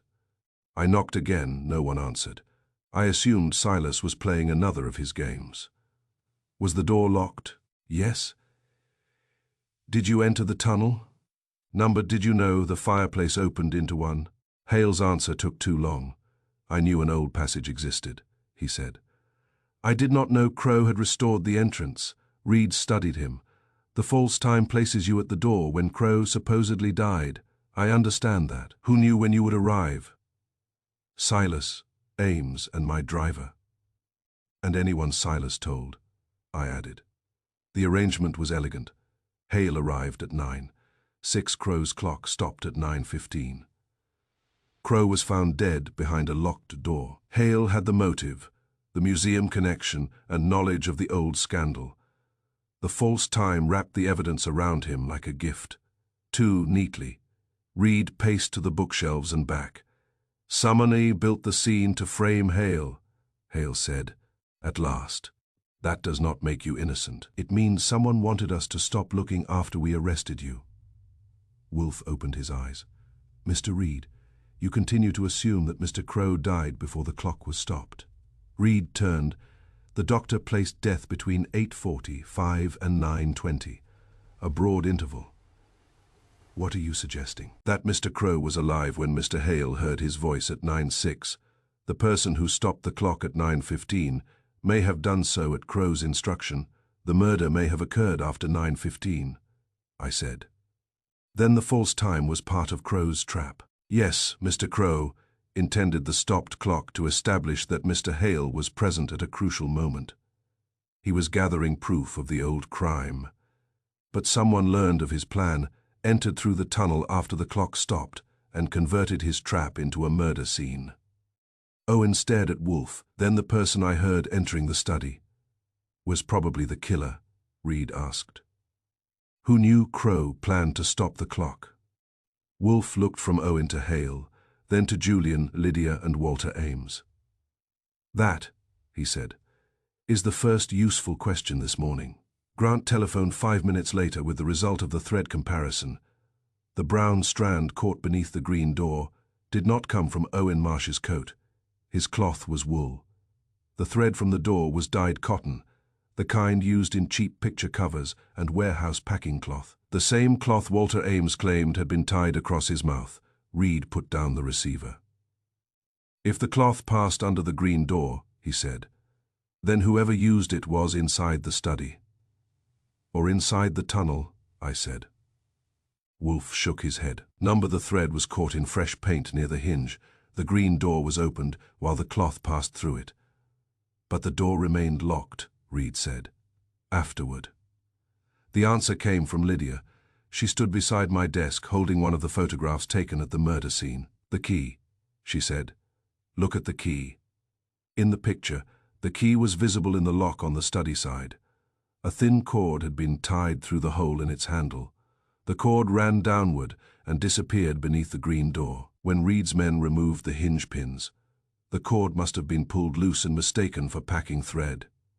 The murderer had left through the hall, closed the door, and turned the key from outside by pulling the cord through the gap beneath it. Then the cord had been drawn away, leaving only one strand caught in the paint. The tunnel had provided secrecy. The cord had created the locked room. Wolfe looked at the photograph for 10 seconds. Mr. Crow's trap failed, he said, but the murderer made one error. He arranged the false time to accuse Gideon Hale, yet used a locking method that required leaving through the house. Reed nodded slowly. So after the murder, the killer was among the people waiting outside the study. There had been 4 of them: Lydia Crow, Julian North, Walter Ames, and Gideon Hale. One had killed Silas, locked the green door, and then joined the others to wait for the body to be discovered. The clock had lied about the time. Now the door had begun to tell the truth. Chapter 6. The door that locked itself by the following afternoon. Silas Crow's green study door had been removed from its hinges and transported to the police laboratory. Inspector Reed treated it as a witness who had been caught changing his statement. The first examination had found a brown strand near the lower hinge. Grant's closer inspection revealed that the brown color came from old packing dust. Beneath it, the strand itself was black. 3 more black fibers were found around the inside bolt. That required an adjustment to our earlier theory. The photograph from the murder scene appeared to show a cord passing through the key, but magnification proved that the line merely crossed behind it. The key had been left in the lock to distract attention. The black thread had actually been looped around the narrow handle of a sliding bolt 6 inches above it. Reed arranged a demonstration at number 18 Riddle Street. Present in the passage were Gideon Hale, Lydia Crow, Julian North, Owen Marsh, Walter Ames, Wolfe, and me. Getting Wolfe to Riddle Street had required an argument lasting 20 minutes. He had objected to the weather, the motor car, the condition of Riddle Street, the likelihood of an uncomfortable chair, and the general offense of transporting 300 pounds of genius when photographs should have been sufficient. He finally came because Grant had refused to move the damaged door until Wolfe saw the locking method in place. Fritz helped Wolfe into the front seat of our car. Wolfe spent the journey complaining about the suspension. Now he sat in a strong chair opposite the green door, glaring at it as though it had arranged the trip solely to inconvenience him. Reed stood inside the study with a length of black thread. The door had 2 ways to secure it, he said. The key lock and this sliding bolt. When Mrs. Bell found the room closed, she saw the key through the glass panel above the handle and assumed the key held the door. It did not. The key had not been turned. Hale frowned, but the door would not open, because the bolt was engaged. Reed tied the thread around the bolt handle using a loose sliding loop. He then led both ends over a tiny brass guide beside the lock and passed them beneath the door into the hallway. He stepped out and closed the door. From the passage, He pulled the left end of the thread. Inside the room, the bolt slid across and entered its socket with a click. The green door had locked itself. Reed then pulled the other end. Most of the thread slipped free and came out beneath the door. Only a short fragment remained caught around the bolt. "That is how the murderer left the study," Reed said. He closed the door, pulled the bolt into place, removed the thread, and joined the others in the drawing room. Julian North examined the thread. "That knot should have caught." "It would have," Reed replied, "if the thread had not been treated." Grant handed him a small glass tube containing a dark, brittle substance. "Restoration resin," Reed said. A thin coat was applied to one side of the thread. It kept the loop stiff enough to guide the bolt, but allowed it to break when pulled sharply. The killer expected the entire thread to come free. "Why didn't it?" Lydia asked. Some resin had been smeared across the bolt itself. It became sticky from the warmth of friction. A short piece remained trapped. Owen moved closer. "What kind of resin?" "Black pine resin, mixed with wax and lamp soot," Julian said. "That mixture is used for repairing old picture frames." Every eye found him. He gave a thin smile. "There is no point pretending otherwise. I have used it many times." Reed asked, "Who else knows how?" "Any trained picture restorer." Silas knew. "Lydia knows the basic methods. Owen may have seen it used at the museum." Owen shook his head. "I keep records. I do not repair paintings." "Your father worked beside the restoration rooms," Hale said. "He may have taught you." "My father was a watchman. Before that, he built picture frames." Owen turned sharply. "How do you know?" Hale seemed to regret the words. It was in his employment record. An employment record that disappeared after his conviction. Walter Ames stepped between them. "This accomplishes nothing. Knowledge of resin does not prove murder." Wolfe spoke from his chair. "Correct, but the manner of its use reveals forethought. The killer did not improvise after striking Mr. Crow.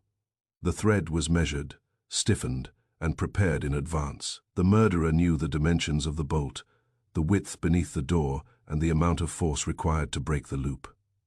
Reed nodded, summoned and practiced. "Indeed. I went into the study and examined the bolt. Its handle bore several shallow black lines beneath the fresh resin. More than one thread was tested here," I said. Grant used his lens. "At least 3. Lydia stared at the marks. "Then the locking trick was prepared before the night father died." "Possibly days before," Reed said. "Who had access to the study?" Wolfe asked. "My father always kept it locked," Lydia replied. "I had a key. Julian had one for business papers. Mrs. Bell had an emergency key." "Hale?" Reed asked. "Number, Ames. Number, Owen." "Certainly not." Julian folded his arms. "That leaves Miss Crow and me. I assume you intend to arrest one of us." Reed said. "I intend to search the gallery restoration room." Julian's jaw tightened. The restoration room occupied the rear of Crow's gallery across from number 18. Its shelves held brushes, solvents, pigments, wax, resin, and enough sharp tools to support several kinds of violence. Grant found a reel of thin black thread in the second drawer of Julian's work table. Beside it stood a jar of black resin. The thread matched the fibers beneath the green door. Reed faced Julian. "You said you had used this mixture." "Yes, to prepare the bolt." "Number. Who else could enter this room?" "Silas, Lydia, and the cleaner." "Was the drawer locked?" "Number. That is convenient. It is a work drawer." "Why would I lock it?" Owen stood near the doorway, watching Julian with open dislike. "You had the ring in your pocket," Owen said. "Now the thread is in your drawer. Both were planted. How many times can one innocent man be selected by accident?" Julian stepped toward him. "You lied about visiting Crow. You knew about the tunnel. You had a reason to hate him, and you had every tool required to kill him." Reed separated them before the conversation became physical. Wolfe had not entered the restoration room. He remained in the gallery, seated before a small landscape and studying it with greater attention than he gave most people. I went to him. Julian's drawer supplied the thread and resin. So I heard. You don't sound impressed. I am not. Why? Because the murderer removed the thread from the door to conceal the locking method. Yet he left the remainder of the same reel in an unlocked drawer belonging to the most obvious suspect. Maybe Julian overlooked it. Then he is simultaneously meticulous and witless. That combination is not unknown. But it should not be assumed. Wolfe pointed toward the landscape before him. What do you see? Trees, a stream, and a cow that wishes it had chosen another profession. The frame, Archie. It was black wood with repaired corners. Along the lower edge was a patch of resin identical in color to the substance taken from the bolt. A small paper label on the back read registered by North and Crow. 6 months earlier. Property of Walter Ames. I called Reed. Ames examined the label without touching it. I own several paintings, he said. That proves nothing. Did you visit the restoration room while this one was being repaired? Reed asked. Once or twice. Did you see Julian preparing the resin? I may have. Did you take any? Of course not. Wolfe's eyes narrowed. Mr. Ames, remove your right glove. Ames had been wearing thin leather gloves since being rescued from the warehouse chamber. He claimed they concealed injuries caused by the picture wire. He did not move. Reed said, "Take it off, slowly." Ames removed the glove. Across his first 2 fingers ran a black stain. It had settled into the lines of his skin and beneath one nail. Grant tested it. Pine resin, wax and lamp soot, he announced. Ames looked at the stain as if it belonged to someone else. The chamber was full of old picture materials, he said. I touched the wall while I was tied. Your hands were tied behind you, I reminded him. The wire loosened. Before or after you struck yourself over the eye. His head snapped toward me. That was a guess, but it landed well. Reed stepped closer. Were you ever locked inside that chamber, Ames? Certainly. Then how did your supposed attacker open it without Crow's ring? Hale's ring was later found in Julian's pocket. Ames's face settled into its legal mask. I will answer no further questions, Wolfe sighed. Mr. Ames prepared the thread, he said. Whether he used it is not yet proved. He may have handled the resin while helping someone else arrange the deception. Helping whom? Lydia asked. That remains concealed. But Mr. Ames has made one useful contribution. Wolfe looked toward the green study door. The murderer wished the police to believe the tunnel created the locked room. It did not. The tunnel provided entry, but the killer deliberately left through the hallway and bolted the door afterward. Reed said, because the killer needed to be seen outside with the others. Yes, and because something had to be carried out of the study that could not safely pass through the tunnel. The missing half of the map? I asked. A sheet of paper could pass anywhere. The painting, Owen said. Everyone looked at him. Wolfe's lips tightened. Precisely. The scratches proved that a canvasized object had passed through the side passage, but they did not establish when it had been moved, which direction it had traveled, or whether it was river at dusk. The murderer had left through the green door because the canvas had to leave through it too.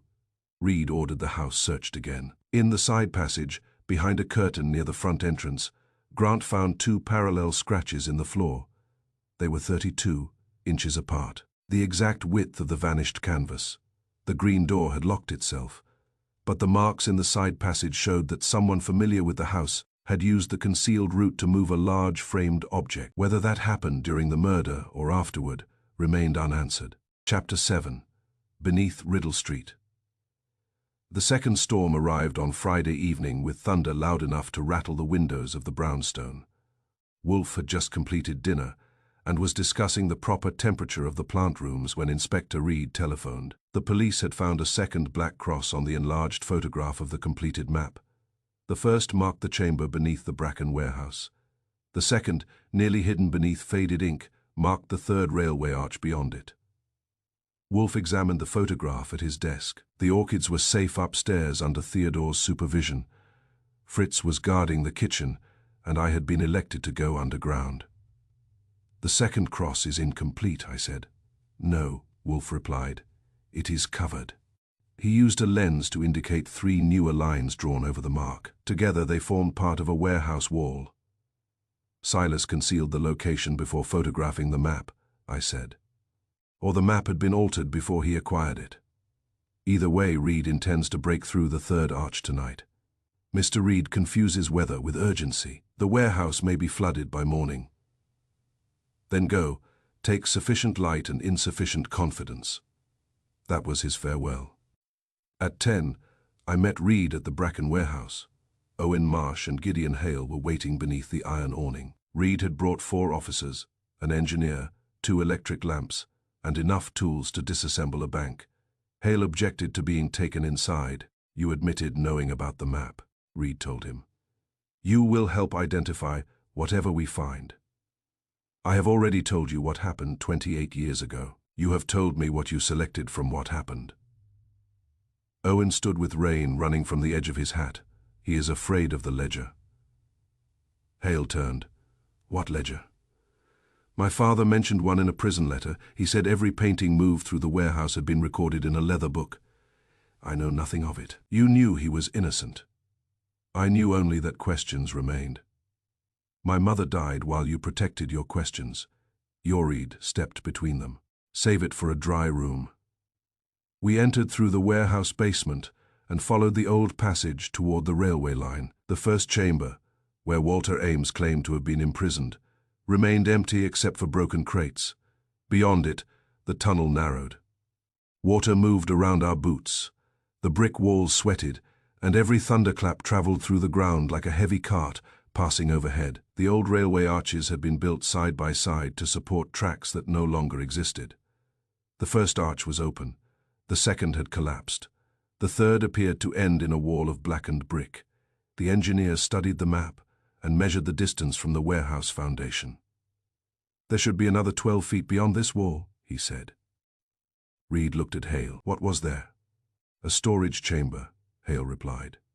You said you knew nothing about it. I said I knew nothing about a ledger.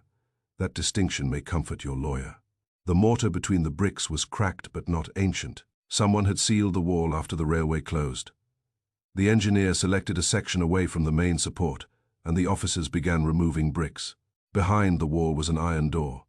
Its round lock carried the broken cross design. Reed had both iron rings. Hale's ring found in Julian's pocket opened the outer catch. Crow's ring had been recovered that afternoon from a hollow leg of Walter Ames's office desk. Ames claimed he had never seen it. Reed inserted both rings and turned them together. The iron door opened. The chamber beyond was larger than the first. Wooden shelves lined the walls, and picture crates stood in rows beneath grey covers. The air had remained sealed so long that entering it felt like opening a grave. In the center, resting on an easel, was the missing canvas. River at dusk showed a dark stream beneath a violet sky. Along its lower edge, the newer paint had been partly removed. Beneath the river appeared the pale face of a child. Owen stepped forward. My father was telling the truth. Reed stopped him before he touched it. Beside the easel stood a small table. On it lay an old leather ledger, swollen by damp but intact. Thomas Bracken's name was stamped on the cover. Reed opened it carefully. The first pages listed ordinary storage charges. Then, beginning 29 years earlier, the entries changed. Paintings were recorded under false titles, moved between the warehouse and the museum, and assigned invented owners. Zone entry concerned the Winter Child. Received from the estate of Matthew Vale after the Riddle Street fire. Ownership documents destroyed. Canvas transferred to Silas Crow for concealment beneath later work. Gideon Hale authorizes removal from public inventory. Beneath it were the initials. C and G.H. Owen read the entry twice. They stole it. Hale's shoulders sagged. Yes, you and Silas stole the painting and sent my father to prison. Number, we concealed the painting, but we did not frame Thomas. His conviction protected you. I know, that is the same thing. Hale did not defend himself. Reed turned the page. A later entry recorded the museum theft. Watchman has discovered substitution. EA will arrange key and frame plate. SE objects but agrees silence is necessary. GH refuses knowledge. Walter Ames's father had planted the evidence. Silas had protested, then accepted the result. Hale had avoided signing the page, but his refusal to know had protected him as effectively as a lie. Owen's hands trembled. My father wrote that 4 men destroyed him: Crow, Hale, Ames, and Bracken. Thomas Bracken kept the ledger, I said. Why? To protect himself, Hale replied. He demanded payment for his silence.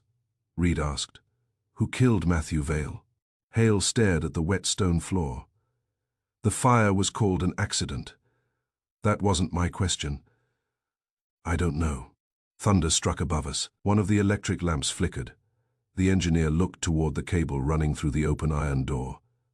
The water may be reaching the connection. Reed ordered an officer to guard the entrance while Grant photographed the ledger.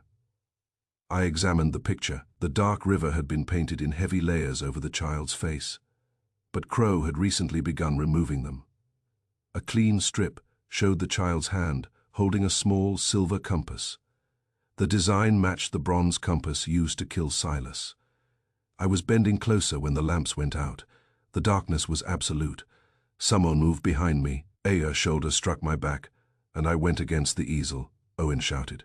Reed ordered everyone to remain still, which was excellent advice for anyone not carrying away the evidence. A metal door slammed. Then came the sound of wheels moving over stone. I drew my flashlight, but it hit the floor before I could switch it on. A hand found my wrist, twisted it, and released me. Whoever owned the hand wore a glove and knew where I was standing. An officer lit a match. It revealed Owen on his knees, Hale against the wall, Reed near the table, and an empty easel. The ledger was gone too. The match died. A second flashlight came on. The iron entrance remained open, and the officer assigned to guard it lay outside with a bleeding scalp. Behind the easel, a narrow section of shelving had swung away from the wall. Beyond it was another tunnel. Reed entered first. We followed for nearly 200 feet before the passage divided. One branch descended toward Crow's house. The other climbed beneath the railway arch. On the wet floor were wheel marks from a small picture cart. We reached an iron hatch opening into an alley behind the museum. It stood open to the storm. The painting, the ledger, and whoever had taken them were gone. Reed sent men in both directions. Owen returned to the chamber and searched the floor with his flashlight. Near the table he found a torn corner from one ledger page. The surviving lines read, "Payment received from EA through his son. If either Crow or Hale speaks, the second account will be delivered to." The final name had been torn away. "Through his son," Owen said. Walter Ames knew the ledger existed. Possibly, Reed replied. He had Crow's ring. His father framed mine. What more do you need? Evidence that survives longer than 5 minutes. Gideon Hale had not moved from the wall. I asked him who had known about the hidden passage behind the shelves. Thomas Bracken, he said. Silas, Edward Ames, and me. All 4 are dead, except you. Thomas Bracken had a son. What was his name? Hale looked toward Owen. Richard Bracken. He changed his name after his father died. To what? Hale took a long breath. North. Julian North was Thomas Bracken's grandson. He had worked beside Silas Crow for 7 years. He knew the restoration room, the tunnels, the map, the resin, and the dimensions of the missing painting. He had also been absent from the expedition beneath the warehouse. I telephoned Wolfe from the museum entrance. When I finished, he said, "Too convenient. You wanted facts. Julian has collected a cartload. Facts may be selected and arranged, as the room behind the green door was arranged. You don't think he took the ledger? He may have. But the thief knew precisely when the lamps would fail and where each man would stand. That knowledge required access to Reed's plan. Reed discussed the search at Crow's house. With whom? Everyone. Then Mr. North's ancestry proves motive and opportunity. It does not prove murder. What would? The page that was removed from the ledger. The one naming who received the second account. Indeed, the thief did not risk taking a valuable painting merely to hide an old theft. He took the ledger because its final pages identified the person who turned concealment into murder. Behind me, Reed's officers returned from the storm with empty hands. The tunnel had preserved its secret for 28 years. For less than 5 minutes, we had held the truth beneath our lamps. Now the lights were burning again, but the truth had vanished into Riddle Street. Chapter 8. The respectable man's confession. Gideon Hale confessed on Saturday morning, though not to murder. He did it in Nero Wolfe's office, seated in the red leather chair with Inspector Reed on one side and Walter Ames on the other. Lydia Crowe, Owen Marsh and Julian North occupied the remaining chairs. I was at my desk with my notebook, and Wolfe sat behind his, looking as if he had arranged the entire gathering merely to delay lunch. The rain had ended, but Riddle Street seemed to have carried its weather into the brownstone. No one in the office looked dry or comfortable. Hale placed both hands on the head of his walking stick. Silas planned the theft of the winter child, he said. I helped him conceal it. Owen Marsh leaned forward. And you let my father go to prison. Hale did not look at him. Yes, that single word quieted the room more effectively than a shout. Wolfe opened his eyes. Give us the complete account, Mr. Hale. A mission has already killed one man. Hale's fingers tightened around the silver handle of his stick. 9 years ago, Matthew Vale owned 12 paintings claimed by the Marston Museum. Vale insisted he had purchased them legally from private collections overseas. The museum believed they had been removed from its holdings many years earlier through false sales. Believed? Reed asked. That was the word used publicly. In truth, the ownership records were uncertain. Yet you took the paintings. Silas found them in Vale's house after the fire. Vale died in that fire. Silas argued that the museum's claim was stronger than that of a dead collector without heirs. I said, a useful rule if you own a museum. Hale accepted it without protest. Silas arranged for Thomas Bracken to move the paintings through the warehouse tunnels. Edward Ames altered the ownership records. I authorized their entry into the museum collection. And the Winter Child? Wolfe asked. That painting was different. It had never belonged to the museum. Silas knew it was Vale's lawful property. Then why take it?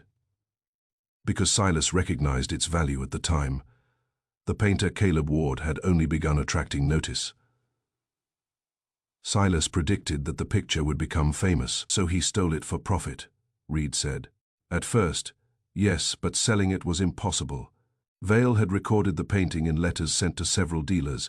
Silas decided to hide it until those letters were forgotten. By painting river at dusk over it, Lydia said. Hale nodded. Silas created the false landscape. It was meant to remain in the warehouse, unknown and unrecorded. But it later appeared in the museum, I said, because Thomas Marsh saw Silas working on it. He had once built frames and understood restoration methods. He scraped a corner of the river scene and discovered the child beneath. Owen's face was rigid. My father threatened to report you. He intended to go to the police. Edward Ames learned of it and acted before he could. A storage key was placed in your father's locker. The brass plate from the original frame was hidden there too. Who planted them? I do not know. You never asked. I was afraid of the answer.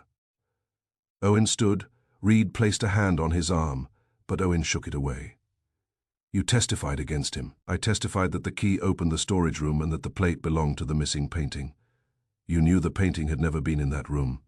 Yes. My mother begged you to help. Hale lowered his head. I remember, do you? Owen's voice had become soft. She brought me to the museum. I was 12. We waited outside your office for 3 hours. You left through another door. Hale looked at him then. I remember that too. Owen turned away and went to the window. He did not speak again for several minutes, Wolfe said. Why preserve the painting after Mr. Marsh's conviction? Why not destroy it? Silas would not permit it. He said destroying a great painting would be a second crime. He had a delicate conscience concerning the second crime, I remarked. Wolfe gave me a glance, though not a severe one. Hale continued. The painting was sealed beneath the third railway arch. Thomas Bracken kept the ledger as protection. Silas and I divided the map, so neither of us could reach the chamber alone. What changed? Reed asked. Bracken died. Edward Ames died. Silas began buying stolen pictures from private dealers. At first he claimed he was recovering works for their rightful owners. Later he kept them or sold them through secret accounts. Walter Ames stirred. This concerns allegations for which there is no evidence. Hale looked at him. Your father prepared the accounts. My father has been dead for 15 years, and his records were in the chamber. Your cords someone has now stolen. Ames's tone made the missing ledger sound like an act of good housekeeping. Hale faced Wolfe again. I told Silas many times that we should confess what we had done to Thomas Marsh. He refused. He threatened to expose every doubtful museum purchase bearing my approval. Some were stolen works. Others merely lacked complete ownership histories, but the public would not distinguish between them. Your confession would have cost you your position, Reed said. It would have destroyed the museum. Owen turned from the window. You always make those sound like the same thing. Hale had no reply. Wolfe leaned back. Now the note you received on the night Mr. Crow was killed. Hale took an envelope from inside his coat and handed it to Reed. I should have produced it earlier. You should have produced many things earlier, Reed said. The note consisted of one sheet of plain paper. Its message was written in large block letters. Bring your half of the map to Crow's gallery at 9. Come alone. Silas is prepared to exchange it for the original ledger. If you fail to appear, the truth about Thomas Marsh will be sent to the newspapers. There was no signature, Reed asked. Why did you believe it came from Crow? Only Silas knew that I had kept my half inside the family Bible, except that it had already been stolen, I said. Yes. I discovered it missing the previous Thursday. The note therefore frightened me. It suggested Silas had taken it and wanted me to come to Riddle Street to recover it. What happened when you reached the gallery? The front door was locked. An envelope had been pushed beneath it. Inside was a second message directing me to Silas's house. The second note. I left it on the gallery step when I hurried across the street. It was gone when Reed searched. What time did you enter the house?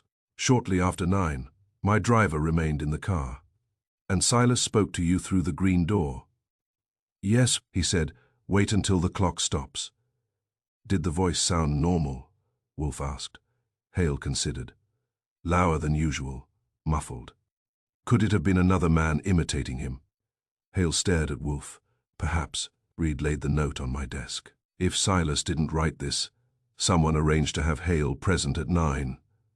With a motive in his pocket, I said, while his half of the map waited beside the body. And the clock stopped at 9:15, Reed added. The perfect time to accuse him. Lydia looked at Hale. But father told Mr. Goodwin the other half would ruin a respectable man. He meant you, perhaps, Hale said. Or perhaps he meant someone else who depended upon respectability. Walter Ames gave a dry laugh. This city contains more than one respected man. Not in this room, Owen said. Ames rose. I will not remain here to be insulted. You will, Reed replied. Ames sat again. Fritz entered with a tray of beer for Wolfe and coffee for the rest of us. He placed the bottles and glass on Wolfe's desk, with the care of a man entering a room full of unstable chemicals. Wolfe poured, watched the foam settle, drank, and returned his attention to Hale's note. Archie, the note Mrs. Crow found beneath the drawing-room door, he said. The one that lured Ames to the warehouse. Mr. Ames claims it was taken from him. Ask him to reproduce its wording. Ames frowned. I already gave Reed the substance. Give the exact words. Ames hesitated, then said. It read, Your father's private account is in the chamber. Come alone before the police find it. Block letters, yes. Same paper, I cannot say. You can, Wolfe said. You recognized this sheet when Mr. Hale produced it. Ames's eyes shifted toward the note. I recognize nothing. You looked at the lower left corner. There is a small triangular tear. You expected it. Reed picked up the sheet. Wolfe was right. A tiny piece was missing from one corner. Wolfe continued. The notes came from a larger sheet torn into quarters. You have seen the other portions. That is speculation. Then empty your wallet. Ames did not move. Reed held out his hand. The wallet.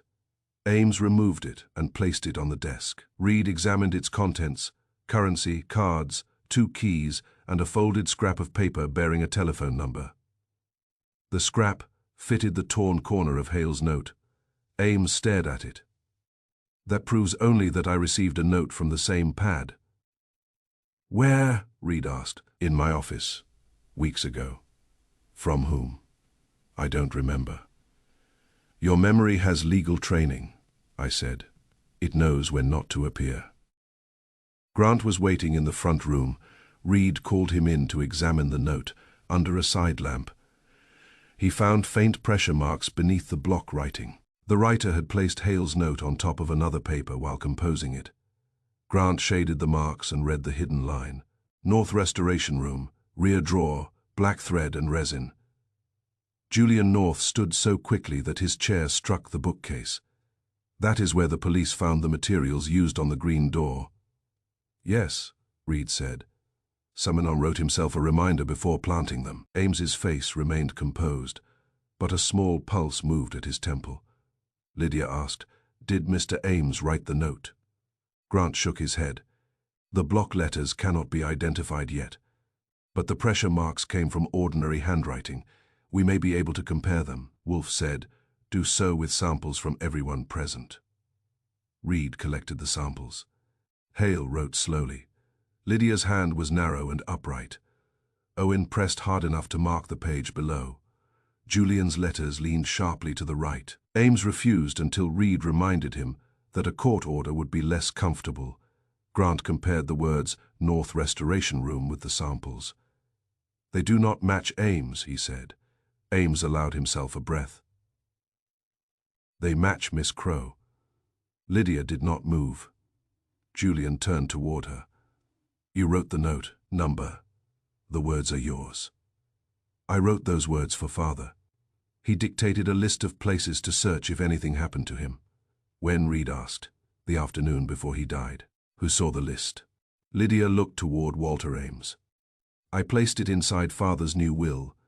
Mr. Ames took the will to his office. The office became still again. Wolfe closed his eyes.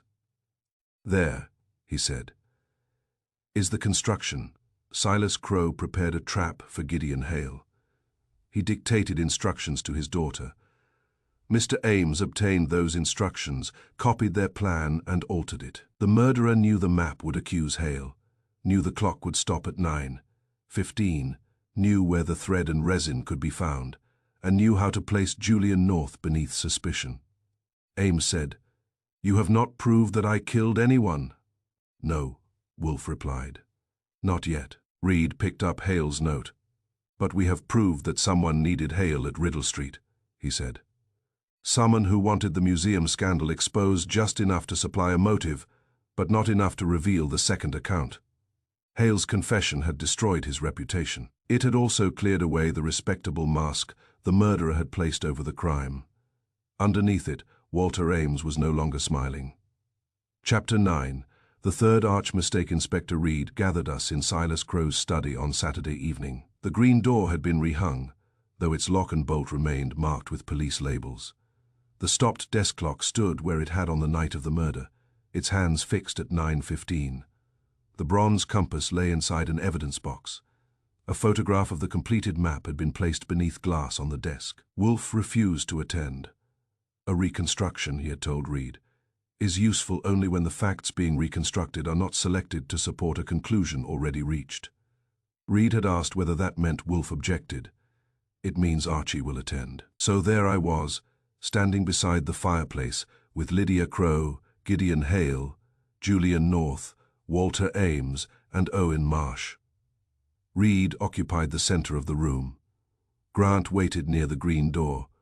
Rainwater still moved through the tunnel beneath us. Its faint sound gave the room the feeling of a ship holding together under strain. Reed began with the clock. At 8:40, Silas Crow argued with someone in this room.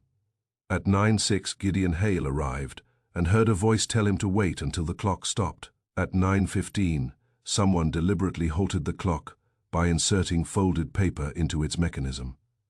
Hale said, The voice was Crow's. You said it was muffled. I said it may have been another man. Reed nodded. The killer needed you at this door. The map connected you to the old theft. The stopped clock supplied a false time of death. Your arrival completed the appearance of guilt. He turned to Owen. You admitted meeting Crow at 8:40 and entering the tunnel. You claimed you left before the murder. I did. Crow was struck after the clock stopped. The killer entered through the tunnel, attacked him from behind with the bronze compass, took Crow's half of the map, and left Hale's half on the desk. Owen's voice remained controlled. That does not prove I returned. Number the door proves something else. Reed signaled to Grant. Grant passed a treated black thread beneath the green door and looped it around the inside bolt. Reed stepped into the hallway, closed the door, and pulled. The bolt slid into place. A second pull broke the stiffened loop and drew most of the thread back beneath the door. The murderer prepared this with picture, restoration resin, Reed said. After leaving through the study door, he locked it from the hallway and joined the people waiting nearby. Julian North said, Owen was not among us. Lydia, Hale, Ames, and I were in the house. Correct, but the tunnel has a concealed exit into the side passage. Owen could leave the study through the green door, lock it, slip into the side passage, and return underground without entering the drawing room. Owen shook his head. You are changing your theory to fit me. I am following evidence. You are following what someone planted. Walter Ames leaned against the bookcase, his bandaged forehead giving him an appearance of injured innocence that he had worked hard to maintain. Reed lifted a small evidence bag. This morning, Grant examined Owen Marsh's hands. Beneath 3 fingernails, he found black pine resin mixed with wax and lamp soot. Owen looked at Grant. I handled the iron ring after it was taken from the fireplace. The ring had resin on it, not enough to produce these quantities. I work in a museum. Resin is everywhere, not beneath the nails of a records clerk. Reed displayed another bag containing grey powder. This dust came from the lining of Owen's brown coat. It matches the mortar inside the chamber beyond the 3rd railway arch. I entered that chamber with you. The coat was taken from you before that expedition. It had been in police custody since the morning after the murder. That silenced him. Reed walked to the map. There is another fact. During our first search beneath the Bracken warehouse, before the map photograph had been enlarged, you referred to the 3rd arch. Owen's head came up. My father mentioned it in a letter. You said the letter disappeared. It did. Convenient. I told you about it. You told me your father mentioned an old service passage. You did not say he named the 3rd arch. Owen looked from Reed to me. I may have. You did not. Reed said. No one knew the 2nd chamber stood behind the 3rd arch until we examined the completed map. Yet you knew exactly where to look. The words were in my father's letter. Then why conceal them? Because I wanted to reach the evidence before Gideon Hale destroyed it. Hale flinched but said nothing. Reed's voice hardened. You reached it before all of us. Lydia stepped away from Owen. Did you take the painting from the museum? Number, did you write the message on the gallery wall? Number, did you kill my father? Owen faced her. Your father destroyed mine. I hated him for it, but I did not kill him. The room stayed quiet. Reed went to the study door and opened it. 2 officers entered carrying a large black picture frame wrapped in cloth. Owen stared at it. That came from your workshop, Reed said. I do not have a workshop. You rent a room behind a frame.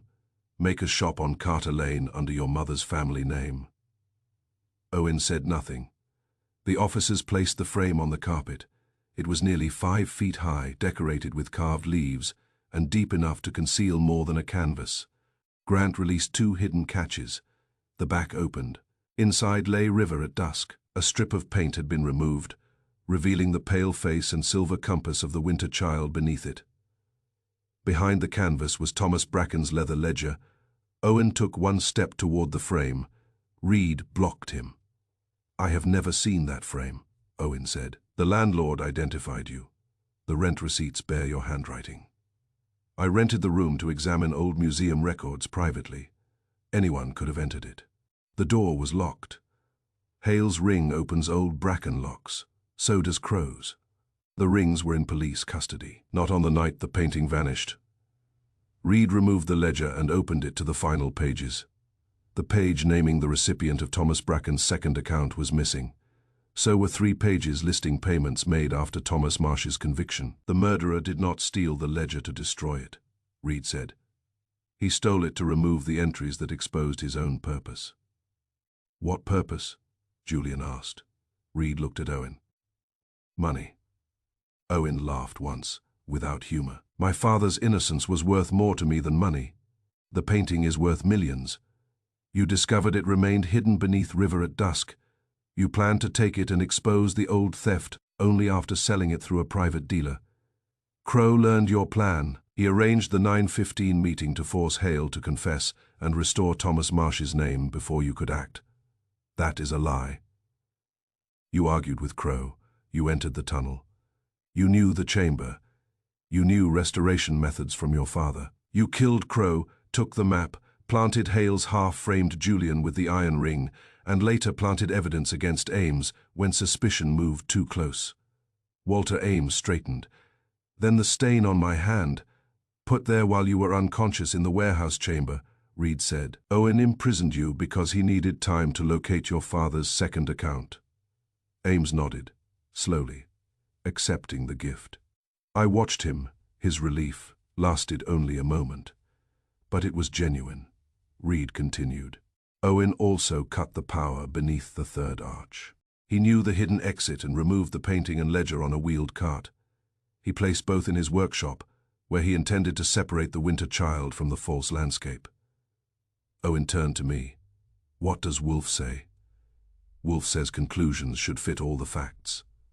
These do not. Reed asked, which fact is missing? The note sent to Hale, the scrap in Ames's wallet, Crow's ring in Ames's desk, the resin on Ames's hand. All planted by you. Then why would I plant evidence against Ames and hide evidence in my own workshop? Reed replied. Because you did not expect us to find the workshop. Owen faced Lydia again. I wanted your father to confess. I wanted him alive so he could clear my father's name. Killing him gave me nothing. Reed's expression remained firm. But I saw the problem. Owen had motive to expose Crow, not silence him. He had hidden the very proof that would restore Thomas Marsh's honor. A man may act against his interests, but when every act does so, either he is a fool or someone is writing his part. The doorbell rang. Mrs. Bell admitted a messenger carrying a sealed envelope addressed to me. It contained one sheet in Wolfe's handwriting. Bring everyone to my office at 9. Do not permit Ames to leave. The third arch was not Marsh's mistake. It was Reed's. I read it twice. Reed held out his hand. I gave him the note. Walter Ames moved first. He did not run for the front door. He turned toward the fireplace and pressed the hidden catch. The stone panel began to open. I reached him before it moved 6 inches. He swung the handle of his walking stick at my head, but I ducked, took him around the waist, and introduced him to the carpet. Reed pulled him upright and searched him. Inside the hollow walking stick were 3 folded pages torn from Thomas Bracken's ledger. One bore a recent entry written in Silas Crow's hand, second account delivered to Walter Ames. He now controls every false museum purchase made under his father's name. If I die, examine the bronze compass. Ames stopped protesting. Reed looked toward the weapon inside its evidence box. The bronze compass had been examined for blood and fingerprints. No one had examined what might be concealed inside it. The case against Owen Marsh had been complete. That was its weakness. Summonane had completed it for us. Chapter 10. The whole picture at 9 o'clock that evening. Every chair in Nero Wolfe's office was occupied. Owen Marsh sat between 2 police officers. Gideon Hale occupied the red leather chair, though he looked 20 years older than the man who had first entered Silas Crow's house. Lydia Crow and Julian North sat near the bookshelves. Walter Ames, wearing handcuffs, had been placed beside Inspector Reed. On Wolfe's desk lay Hale's half of the map and Crow's half, which the police had recovered from a concealed compartment in Owen's workshop. Beside them rested Thomas Bracken's leather ledger, the stopped clock, and the bronze compass that had killed Silas Crow. The winter child rested on an easel near the wall. Half of its pale figure remained concealed beneath the false river landscape. It was the first time the whole picture had been assembled in one room. Wolfe poured beer, waited for the foam to settle, and addressed Reed. "You have the murderer, but your explanation of his purpose was wrong." Reed glanced at Owen. He knew about the third arch before anyone else, because his father told him. The letter disappeared. The letter disappeared. 6 pages from the journal did not. I placed 6 tightly folded journal pages beside Wolfe's hand. They had been found inside the hollow shaft of the bronze compass. Reed stared at it. Crow concealed Thomas Marsh's journal inside the murder weapon. Not the whole journal, only 6 folded pages. Crow obtained them from Owen on the night of his death and hid them in the compass because he feared Walter Ames would search his desk. Ames said, "That is speculation." Wolfe looked at him. "You have exhausted that word." He unfolded the journal pages. Thomas Marsh had written the pages during his imprisonment. They described how he discovered the winter child beneath the false landscape, how Edward Ames planted the storage key and brass plate, and how Silas Crow and Gideon Hale allowed the false evidence to stand. The final entry concerned Owen, "My son, must never carry my shame, as though it were his own. If he finds these pages, let him know I was innocent, but let him seek truth through law, not anger. Anger has already taken enough from us." Owen lowered his head. Wolfe continued. "Mr. Ames committed several crimes. He possessed his father's second account and used it to threaten both Crow and Hale. He sent Hale the false note, lured him to Riddle Street, and later stole pages from Bracken's ledger." Reed said. "He also planted the painting in Owen's workshop." "Yes, after taking it beneath the third arch, Ames concealed it in the workshop to make Owen appear motivated by profit. He planted part of the grey chamber dust in Owen's coat lining, while the coat was held in a museum room to which Ames had access as legal advisor." Owen looked at Ames. "You searched my room." "I declined to answer," Ames said. "That privilege may provide companionship in prison," Wolfe replied. "But Walter Ames did not murder Silas Crow." Ames looked relieved. Wolfe added, "His innocence ends there." Reed folded his arms. "Then why did you order me not to let him leave?" "Because he possessed the missing ledger pages. Had he escaped, the old conspiracy could not have been fully proved, but the murder is another matter." Wolfe turned his attention to Owen.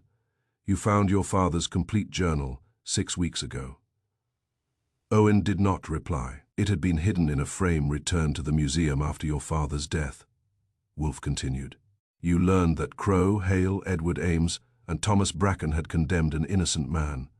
You also learned of the divided map and the chamber beneath the third railway arch." Still Owen said nothing. "You went to Gideon Hale's house and stole his half of the map from the family Bible. You then visited Crow's gallery disguised in a rain cape and offered to return it if Crow confessed publicly."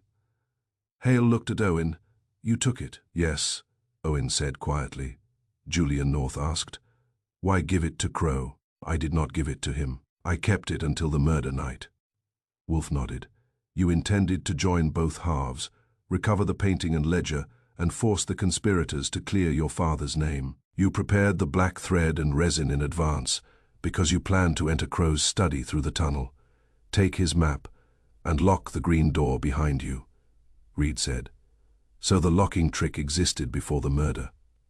Indeed, Mr. Marsh did not prepare it to create an impossible murder. He prepared it to commit an impossible theft. Owen's face had become still.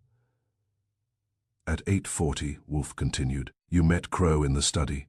Mrs. Bellows heard the argument. You demanded that he confess to framing Thomas Marsh." "I demanded the truth," Owen said. "What did Crow answer?" Owen stared at the floor. Wolfe waited. Silence filled the office. Fritz had closed the kitchen door. No sound came from upstairs. Even the city beyond the windows appeared willing to wait. Finally, Owen spoke. He laughed. Lydia's fingers closed around the arm of her chair.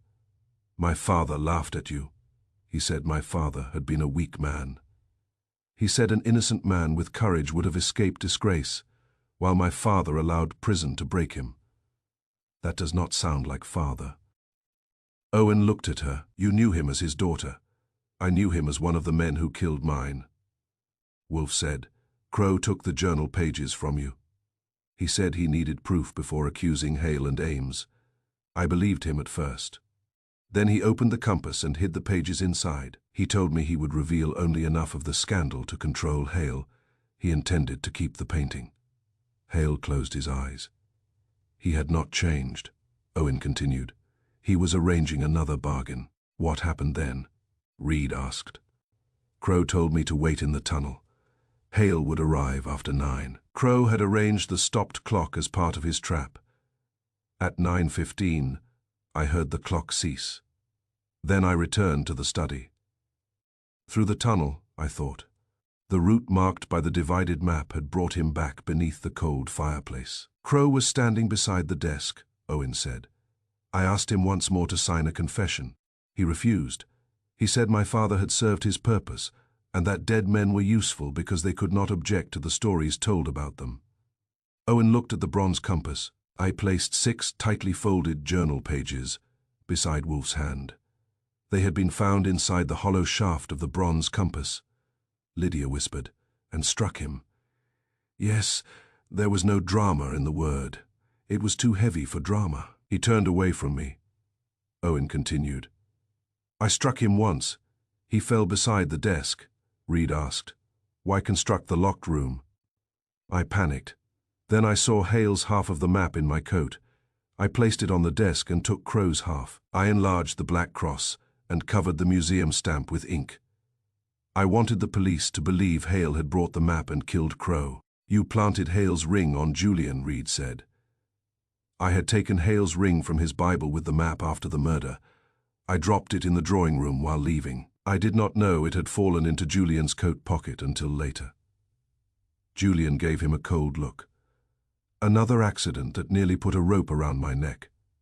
I am sorry. No, you are finished. That is not the same thing, Wolfe said.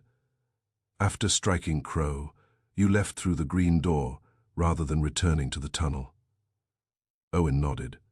The tunnel entrance made a scraping noise when opened from the study. I feared the others would hear it. I closed the green door, used the prepared thread to pull the bolt, and escaped through the side passage. The resin under your fingernails came from the thread, Reed said. Yes, and the dust in your coat. Some was mine. Ames added more later, but I had already entered the third arch before the police search. Reed frowned. When, the morning after the murder, I used the completed map I had photographed before concealing Crow's half inside my workshop. I found the chamber and saw that someone had already placed the painting there, but I left it untouched. I wanted the police to discover it with the ledger. Why mention the third arch before we found it? Owen gave a tired smile. Because I was careless. I had spent 28 years thinking about that place. For one moment, I forgot the rest of you had only just learned it existed. That was the mistake which had begun Reed's suspicion. Not the resin. Not the dust. 2 words spoken too soon. Walter Ames shifted in his chair. If Marsh admits the murder, there is no reason to continue holding me. Wolfe regarded him. You sent the false note to Mr. Hale. You found Crow's missing ring in the tunnel and concealed it inside your office desk. You removed the painting from the museum, hid it beneath the third arch, and later stole it with the ledger during the police search. You planted both in Mr. Marsh's workshop. You possessed records proving your father framed Thomas Marsh and used them to blackmail Silas Crow. I did not kill Crow. You merely spent years profiting from the crime that gave another man the reason to do it. Reed signaled to the officers. Son took Walter Ames, the other placed a hand on Owen's shoulder. Owen rose without resistance. Before leaving, he turned to Gideon Hale. My father wrote that you could have saved him with one honest sentence. Hale stood too. He was right. That sentence is 28 years late. Yes. The officers took Owen and Ames from the office. No one spoke until the front door closed. Gideon Hale went to Wolfe's desk and placed both hands upon it. Tomorrow morning I will issue a public statement. I will admit the theft of the winter child, the alteration of museum records, and my false testimony against Thomas Marsh. I will resign as chairman and from every public position I hold. Lydia asked, "What will happen to my father's name?" Hale looked at the bronze compass. "The truth will happen to all our names." The public confession appeared the next morning. Gideon Hale resigned from the museum board, 2 charitable trusts, and 3 business councils. The court formally cleared Thomas Marsh. Walter Ames was charged with theft, obstruction, destruction of evidence, blackmail, and several offenses that kept lawyers busy for months. Owen Marsh was charged with the murder of Silas Crowe. The winter child was restored slowly and carefully. The false river scene was removed layer by layer until the child appeared beside the frozen water, holding the small silver compass. The Marston Museum displayed the painting under its true title. Beside it hung a plain brass plate, recovered through the records of Thomas Marsh, who was wrongly convicted and whose innocence was established 28 years later. A week after the arrests, Reed visited the brownstone. Wolfe was in the plant rooms, so I gave Reed coffee in the office. He studied the joined map, which had been returned to us after the trial. 2 halves, he said, each useless without the other. That happens with maps, scissors, and some marriages. He ignored that. Joining them solved Crowe's murder and exposed the old theft, and restored Thomas Marsh's name. Reed looked toward the rainless window. Only his name. It couldn't restore his years, his wife, or the childhood Owen lost. Number on the map. The black cross was whole. It marked the chamber beneath the 3rd railway arch, but it also seemed to mark the point where 4 respected men had chosen silence over an innocent man. Wolfe entered at 6 minutes past 11, having finished with the orchids. Reed asked him whether justice had been done. Wolfe settled behind his desk. "Justice is not a painting, Mr. Reed. It cannot be restored by removing a false surface. The damage beneath remains." He picked up the joined map and examined the tear running through its center. "But the truth," he added, "is at least the whole picture." The case was closed, the map was complete, and on Riddle Street, where locked doors had protected old lies for nearly 30 years, the green door to Silas Crowe's study was never locked again.